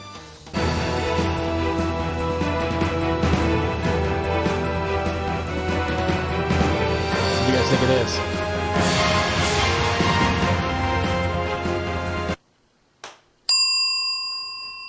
The game itself is a surprisingly well-done port which, at the time, got high praise in particular for, of all things, its frame rate. How One Punch Man It seems was a bit silly yeah, by exactly. today's standards, but in the mid to late 90s, finding a game for the PlayStation that could run at a smooth, high frame rate This footage is so muddy wasn't because that of easy. his rendering settings The at the few time. inconsistencies between the console version and the original arcade game were some Phil additional modes Gaia? of play in time attack, Filiga? survival, and practice, What is that? extra unlockables, and the bizarre I'm decision interested. to make Greg look like this, when in the arcade version he was A black man! One thing I always found a bit jarring is man. how the game could never decide what art style to go for.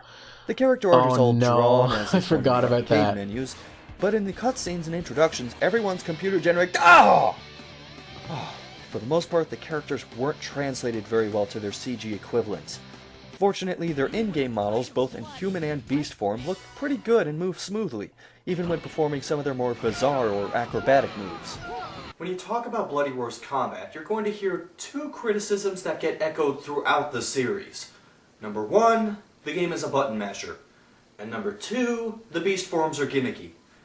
I wouldn't even consider these criticisms really so much as casual observations of a fighting game in general, and here's why.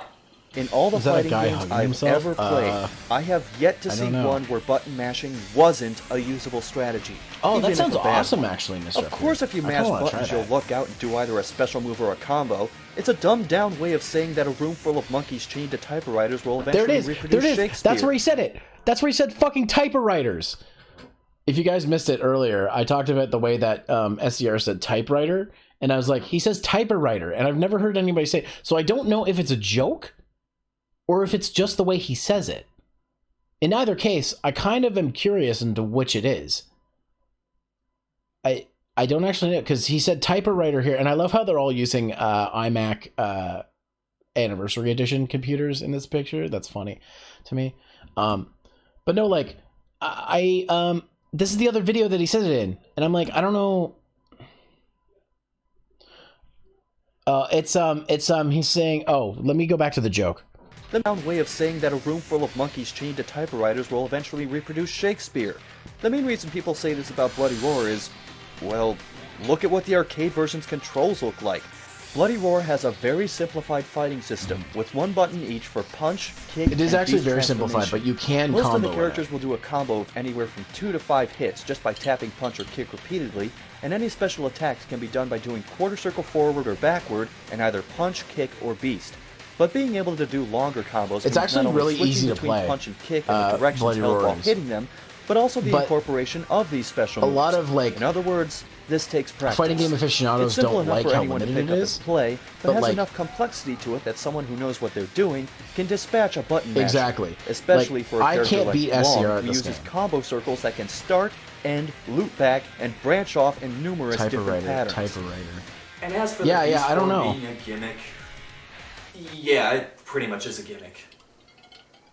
In the same way that Soul Calibur or Battle Reno Toshinden's gimmick is weapon-based combat, or Bushido Blades is realistic combat, or Mortal Kombat's is excessive gore, or Dead or Alive's is a counter button, or Rival Schools is team-based attacks, or Marvel vs. Capcom's is being able to switch characters in the middle of a fight, or Tekken's is a laughably bad storyline even by fighting games. He really does not like Tekken. I'm going with this? He really does not like Besides, Tekken. the Beast form, in addition to being at the root of the story, offers several key advantages, such as being able to regenerate a small chunk of health, being able to jump higher, unless you're Greg, being heavier and therefore harder to knock into the air and get juggled by your opponent. In spite of all this though, use of the Beast form has to be timed carefully. If you transform right away, your Beast form will only be strong enough to last for a few hits before you need to revert back. Once you're you have to use strategy. Again, you actually have to use strategy and when you go all the into way beast before mode. being able to transform at all. And once you can, you'll want to wait And until also, the Beast energy bar is Bloody filled to be able to Roars- stay in Beast form longer. Just real quick, Bloody Roars 1 and 3 have a mode, and Bloody Roar 1 is called Rave Mode, and Bloody Roar 3 it's called Hyper Beast Mode. What it basically does is it's a powered up Beast Mode state that only lasts for a certain amount of time. I think Rave Mode is until you get knocked down. He doesn't mention in this video because he forgets to. But in Bloody Roar 3, it lasts for 12 seconds. And it basically, you're not invincible, but you basically can't be knocked back. And your beast mode's like super powered up.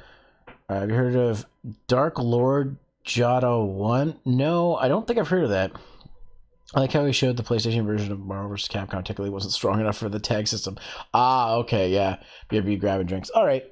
So basically, yeah, so to get back to what I was saying, Rave Mode, I don't know so much about Bloody Roar 1, but in Bloody Roar 3, if you have Hyper Beast Mode, it's basically used in the way that I see it as either a way to make a comeback in a fight or to increase the gap. Because Hyper Beast Mode, basically, because you can't get knocked back, you're basically a tank. You can just rush through someone. So the only problem with Hyper Beast Mode is that once it's run out, you can't use Beast Mode for the rest of the round. You basically can't use it for the rest of the round. So it's a risk reward kind of thing. And I think Rave Mode works the same way, but it's not on a time frame. It's on until you fall down, because it's not quite as excuse me, not quite as invincible as Hyper Beast Mode is. Yeah, the PlayStation version of Marvel games couldn't fit in the tag mechanics, so you pick a character before the match, and the other one was the assist character. Ah, okay. Another reviewer sometimes watch. I'll have to check them out. Definitely interested in watching more gaming content, more game reviewers, and I have some I want to show you guys too. Starting with my friends because that was easy, but yeah, no. Let's hop back into it. Shifting into Beast form also acts as a short-range radial attack. Yes. So it can function as a way to fend off opponents who have dodged your initial attack or are trying to start a combo. There's also Rave Mode, which can be turned on or off from the main menu, which makes the Beast form faster moving and severely reduces any delays between attacks. Oh, he does talk about As a trade-off, the Beast bar reduces slowly over time, and when it runs out, the fighter shifts back to human form. In short, there's a lot more to the Beast form than some people are willing to admit, especially in terms of strategy. Did he actually do just a moment for it? Although it does lead to one question that critics and fans alike have been unable to answer to this very day. Why do the ladies' Beast forms have boobs? Because the women have boobs? I've pretty much covered regular combat except for a few things. They're supposed to First be of all, humanoid? blocking. Instead of having a block button or just holding back to block, there's a light guard and a heavy guard. Light guard is active all the time unless you're holding forward and can block regular attacks. Heavy guard, like the name suggests, blocks stronger attacks, but attacks capable of breaking through the guard will send a player stumbling backwards briefly. In this game. One of blocking's most important aspects, though, is the guard escape. If you're in heavy guard, and then you press forward, you can sidestep an opponent's attack and get off a special move or combo on them. Actually, the instruction book says to press up, but I got it to work by hitting forward, so maybe it's another translation error. Then there's an option to turn on sidestepping, but it's off by default, and I tend to leave it that way. Throws, for lack of their own button, are done by hitting punch and kick at the same time. There are different throws to perform based on whether the opponent is standing or ducking, and whether you're in front of them or behind them. It is broken. You can also move around before the fight actually begins, and sometimes get in a throw on your opponent as the match starts. This sounds cheap, and it is, which is probably why when the difficulty ramps up toward the end of each mode, the opponent avoids it much more often. Quite frankly, I'm surprised the computer doesn't catch on to this and attack first earlier. Man to man, mano a mano, toe to toe, nose to nose. One of the things I enjoyed the most about the game was the music, composed by Takayuki Negishi, who also composed the music of... Okay. The instrumental rock tracks arranged for each character can be a little bland in some cases, particularly with Long's theme.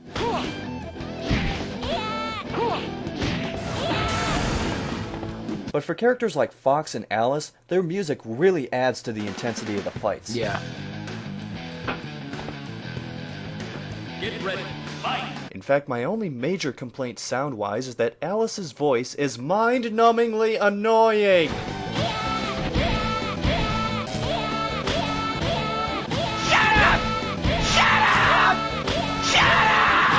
Most of the game plays out through arcade mode, in which the player fights through 9 stages against all 8 fighters, including themselves. The difficulty progression here operates on a curve.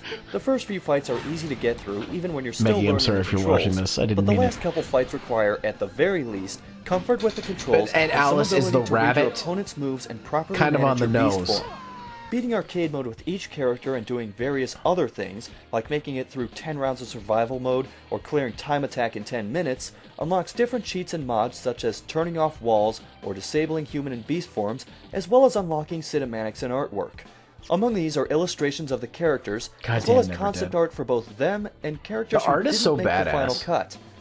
I always find it a little weird looking at art of characters that never came to fruition. It's like looking at the tombstone of someone who never existed. Wait a minute. I said that there were 8 Make it a sound redeem? Yeah! Oh my god. Actually, I've been wanting to add the sound redeems to my streams, but I'm like, what sound effects do my viewers want? So, guys, I'm going to probably open it up in my Discord server, probably after the stream, to talk about it. So, Thick Rick, what's up? Hey, yo, if you guys want to join the Discord server and get in on that, I'll put it in the, I have a section called Suggestions, and I'll drop it in there. But Thick Rick, thanks for stopping by. We're just watching some videos by my pals. This is my friend SCXCR. This is his Bloody Roar retrospective. So, but yeah, no, we're just watching some vids and having a good time. I hope you're doing well. Good to see you, Thick Rick. The thickest Rick. Yeah. Who else is there?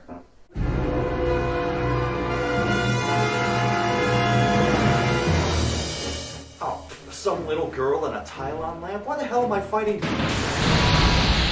Oh shit, shoot him in the head! I love how the final boss, Uriko. The stage change when Uriko goes to her full mode. And experimented on to unlock the incredible power of her zoanthrope form, which is apparently a combination of mutated barbecue spare ribs and a cat girl from outer space. Either way, she's fast, so Uriko's my favorite character from Bloody Roar 2 and 3. Set on top of borrowing a few moves but from she becomes a half cat. Oh, and she's Mitsuko's daughter. Whoa, whoa, whoa, whoa, whoa! Mitsuko, stop! You're gonna beat up your own daughter? You aren't even going to attempt to talk to her? Maybe see if you can break through the brainwashing? Never mind. And so Mitsuko rescues her daughter and their lives return to normal. Uriko, wake up or you'll be late for school! Please, Eriko, get out of bed before she gives you the 5-finger alarm clock! And unfortunately, that would be the last time Mitsuko showed up as a playable character in the series.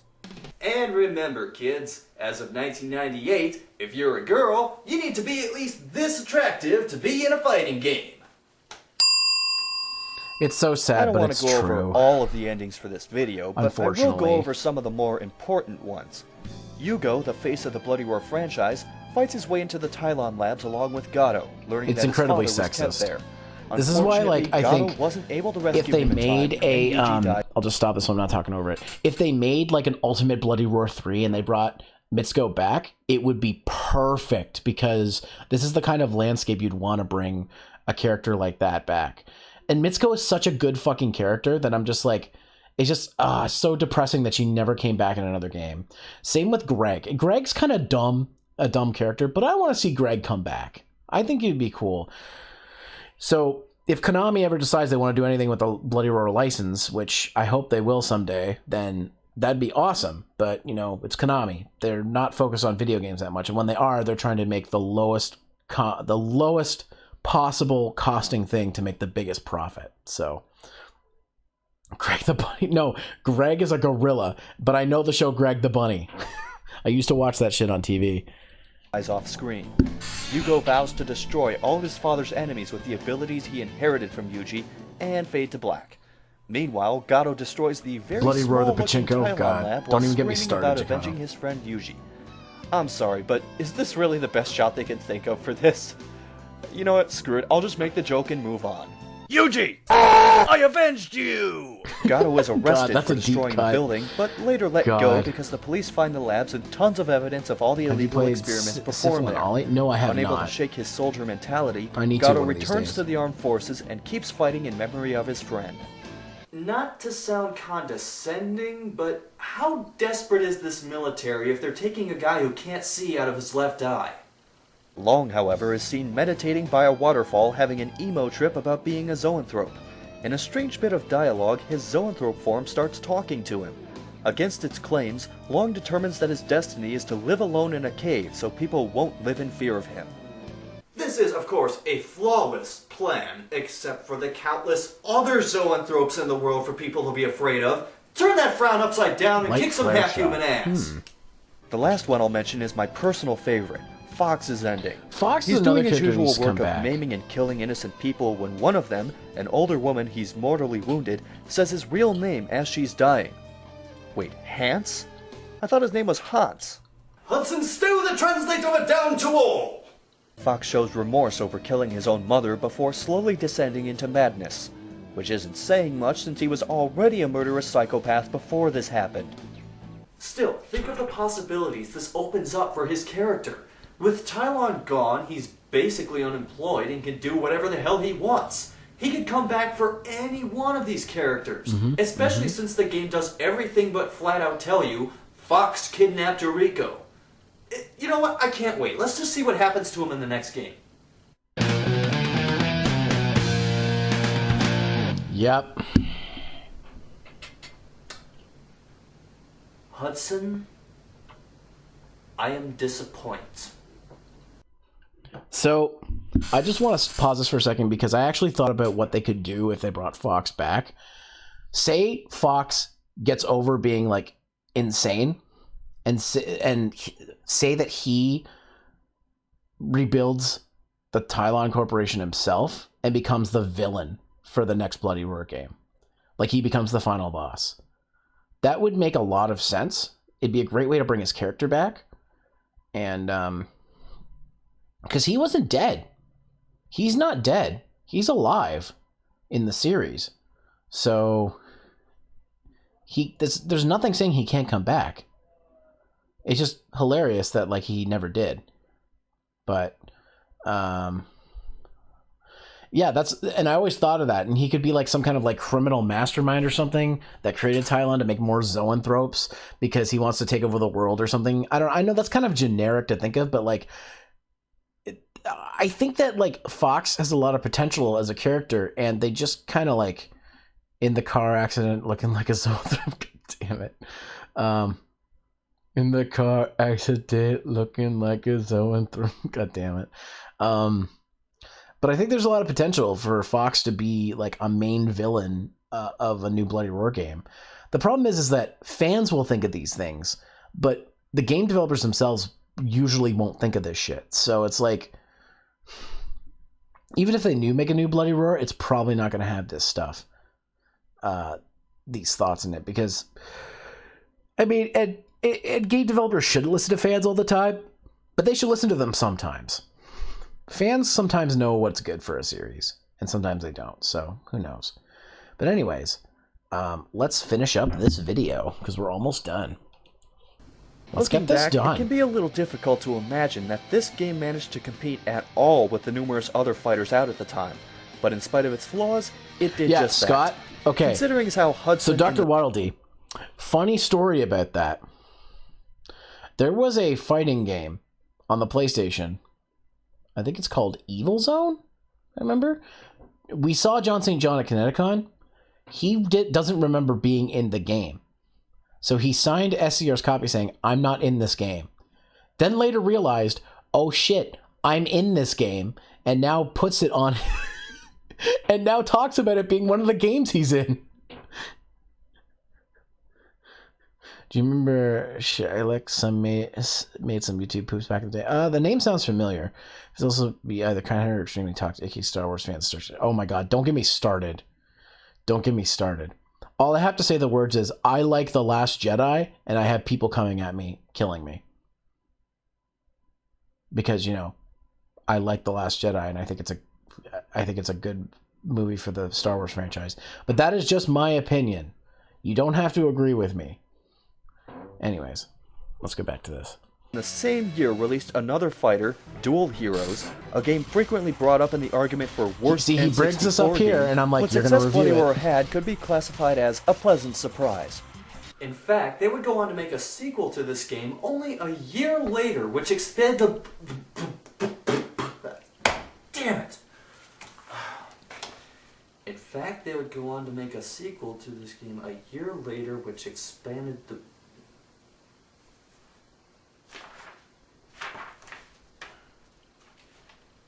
Well, this is a little awkward. The script just ends there. Thanks, Chicago. Oh, look, credits! So I don't think I gotta mute this because this is in-game music. So I think we're okay. I'm just gonna turn it down a bit.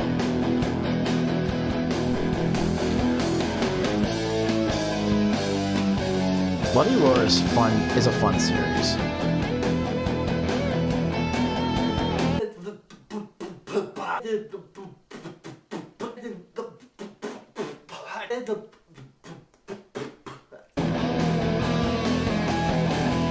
Rejected Gamers, that site that I used to be a part of that doesn't exist anymore.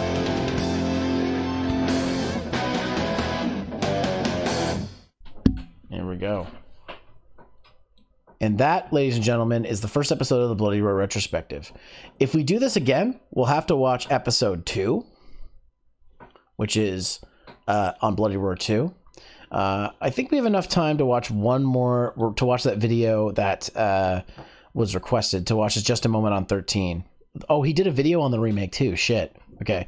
Just DM'd you some gold music I found in VR chat last night. Oh, really? That's awesome. Wait, I didn't know you were on VR chat, One Roll. We should hang out sometime in there. I go on there all the time. Okay, let's watch SCR's Just a Moment, and then we'll probably look for someone to raid. Really? Just a moment. Who thought this was okay? Who allowed this to happen? You know what? Let's scrap the usual format because there's no debating if the 13 remake is good or not. It isn't. Instead, let's try alternating between naming something good about the game and something bad about the game. The game uses the same audio files, including the voices from the original, so David Duchovny and Adam West are still here. That's good. The audio tends to be glitchy or otherwise sound like it's somehow lower quality. It's as if they copy-pasted audio ripped from an old game disc because they didn't have any of the master recordings. That's bad. It retains many of the comic book style elements of the original, like the enemy footsteps, sound effects, and the comic panels that pop up for things like mini cutscenes or headshots. That's good. Not only were some bizarre art and visual changes made that ended with the game looking gets away worse with than it. He the can still use original from Simpsons clips and shit. 2003, there are graphical hiccups everywhere. Note, I played this on a PS4 Pro, and I'm not just talking about badly pixelated shadow effects. I mean things like the frame rate constantly being cut in half, particularly in outdoor environments, or lower. The ground straight up disappearing if you look at it wrong. Being able to clip through certain objects because no one put collision detection on them. Being able to make most of the world disappear. Really easily. Randomly having wireframes on every on-screen object appear and not being able to get rid of it for certain background pieces. Enemies randomly dual-wielding guns with one hand. Enemies randomly using telekinesis to levitate their guns a few feet away from their hands. Animations not lining up properly, like the lockpicks floating in 13's hands, or the hilariously bad knockout animation. Dead bodies awkwardly/amusingly ragdolling when they die, and either warping through environment pieces, or simply pulsating as they lay on the ground. Except for this one guy whose neck decided to take a vacation. Ooh, that's bad. Enemy AI can still manage to do some smart things, like alerting their friends when they spot you, hearing gunfire and checking it out, or shooting you. That's good. Enemy AI also tends to not know what to do. I lost count of how many times I ran into a room of enemies, they yelled for help, drew their guns, and ran away, often toward or into a wall. They can also get easily confused if they see more than one dead body at the same time, causing a bizarre type of stun lock where they don't move and just stare straight ahead. And remember how I said the enemies shoot at you and recognize dead bodies? That's unless the scripting breaks, in which case enemies won't shoot at you for several levels at a time. Later on, they wouldn't react to someone they were having a conversation with getting shot in the head directly in front of them. Even then, you are not a bigger threat to them than the environment, as moving objects can cause them to completely phase out of existence. I'm gonna get DMCA'd, aren't I? The game includes aim assist, if you're into that kind of thing. That's good. The aim assist doesn't work if the enemy is moving at all, instead causing you to aim 2 feet behind what you want to shoot. And I swear this thing somehow turned itself on again after I turned it off. Ooh, that's bad. Oh, it's Carnival the music? Steelbook edition comes with a few postcards and a code to unlock gold weapon skins. That's good. I'm not surprised. The gold weapon skin code has to be redeemed at the publisher's website, which gives you a store code, which you then enter into the store. I just hate this system every time I see it. That's bad.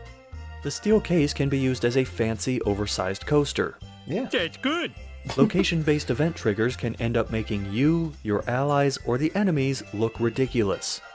Here, Jones is waiting for 13 to enter the room, but is apparently shooting tri-beam mind bullets at something in the corner. In said corner is an enemy, who doesn't shoot back at all until 13 enters the room. Entering most any cutscene with a melee weapon causes 13 to instantly throw it away. If this event trigger gets hit before detaching from the grapple line, 13 will get launched back to the grapple point he's still attached to. These are just a few examples because if I included all of them, the video would be way too long. Ooh, that's bad. The steel case is effective at preventing papers from being blown off a desk, table, or elevated surface. That's good. While you can use certain environment pieces to attack enemies like chairs or ashtrays, using them will leave 13 with no weapon until you go to the weapon wheel and select another. Even then, sometimes the weapon wheel will either bug out and misread the control stick inputs, or won't work if you aren't holding the control stick in the direction of the weapon, causing the camera to swing to one side when making a selection. That's bad. Okay, the steel case is hard enough to be used as a throwing weapon, just like the ashtrays in the game. That's good. The remake arbitrarily added a limit to the number of weapons 13 can carry, making it more likely to end up with a bad selection of weapons for certain missions. Ooh, that's bad. The steel case can be used to protect any disc from a different game that you might actually like and care about. That's good. Even saving the game doesn't work properly at times. The game forced me to replay the same level from the beginning 3 times, because it simply would not save my progress until I got past a certain point in the following stage. Also, the game tends to not save your weapons or ammo and resets your small and large first aid kit counts to 0. Of course, that's when you don't lose all your weapons and medkits, because the game's scripting gets so broken you flat out can't finish a level, forcing you to close the game entirely to fix it. That's what he said. I managed to stretch one Simpsons reference across an entire video. That's good. Most NPCs move way, way too fast. Did you really have to do that, Scott?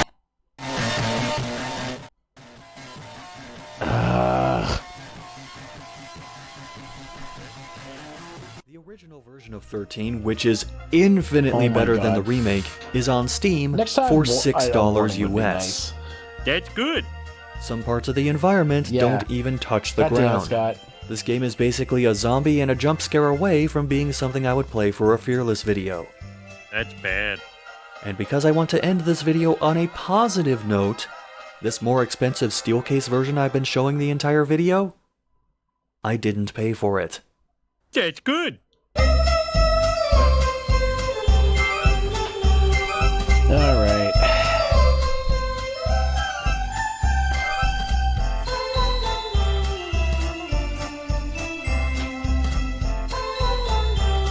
Well, that was a video. Can I go now? Yes, can we go now? Alright. What's this audio you sent me? One roll. Let's take a look at this. Okay. Slump AK Ta. Oh. What the fuck? You found this on a VR chat world? Are you sure this is DMCA free? Can I go now? Alright, well, I'm trusting you. She said the damn word. Oh, really? Are you kidding me? With these ads? Ugh. Wait. What the fuck is this? Just shot at a black man and took his shoes. Yeah, no, I'm not watching this on stream. No, that's not happening. Sorry. All right. Guys, we're going to switch back over to the just chatting screen now because we're going to raid someone. I think I'd like to raid Radianite if she's still streaming. She's doing a collab of Dead Space 3 with Dr. Luxia. That's what, yeah, I'm not, I'll listen to that later. Let's see here. Let's see if they're still going. I think they still go. I think Dr. Luxia goes to like 8 o'clock or something like that, usually with the collabs. So I'm assuming Radianite is still live.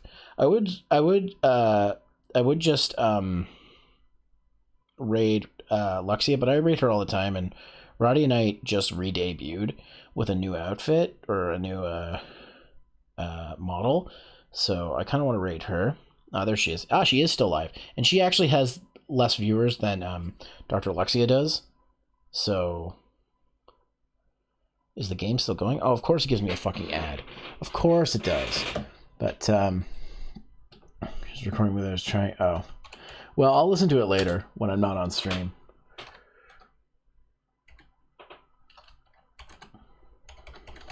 Yes, they're still going. They're still playing. So we're gonna raid Radianite. So anyways, guys, I don't know if everything is over. Yeah, we're raiding Radianite guy now. So guys, here is the raid message if you want to raid. Pretty much got into a laughing fit because I'm not surprised. I'm not surprised. Anyways, let me get a non-sub friendly version of the raid message available. So there's that there. Guys, if you want to join the Discord server, you can here. You can follow my social medias on here, and I upload my VODs to YouTube afterwards here. Though I don't know about this one. We'll have to wait and see what happens. But one more time, that raid message is here. Guys, please give Radianite all the love in the world. She's fantastic. She's wonderful. She just re-debuted in her new thing. Hey, Ty. I guess you were looking then. Yes, it is raid time. So anyways, guys, give her all the love in the world, and also say hi to Dr. Alexia for me, because she's doing a collab with Rowdy Knight on this game. So hopefully everything will go good. Anyways, guys, take care, comb your hair, in a rush, use a brush. See you next time on Cheat. Don't do school, stay in drugs, and have a wonderful rest of your day. Bye-bye now. I'll see you guys on Tuesday for my next stream. Have a good one. Bye-bye.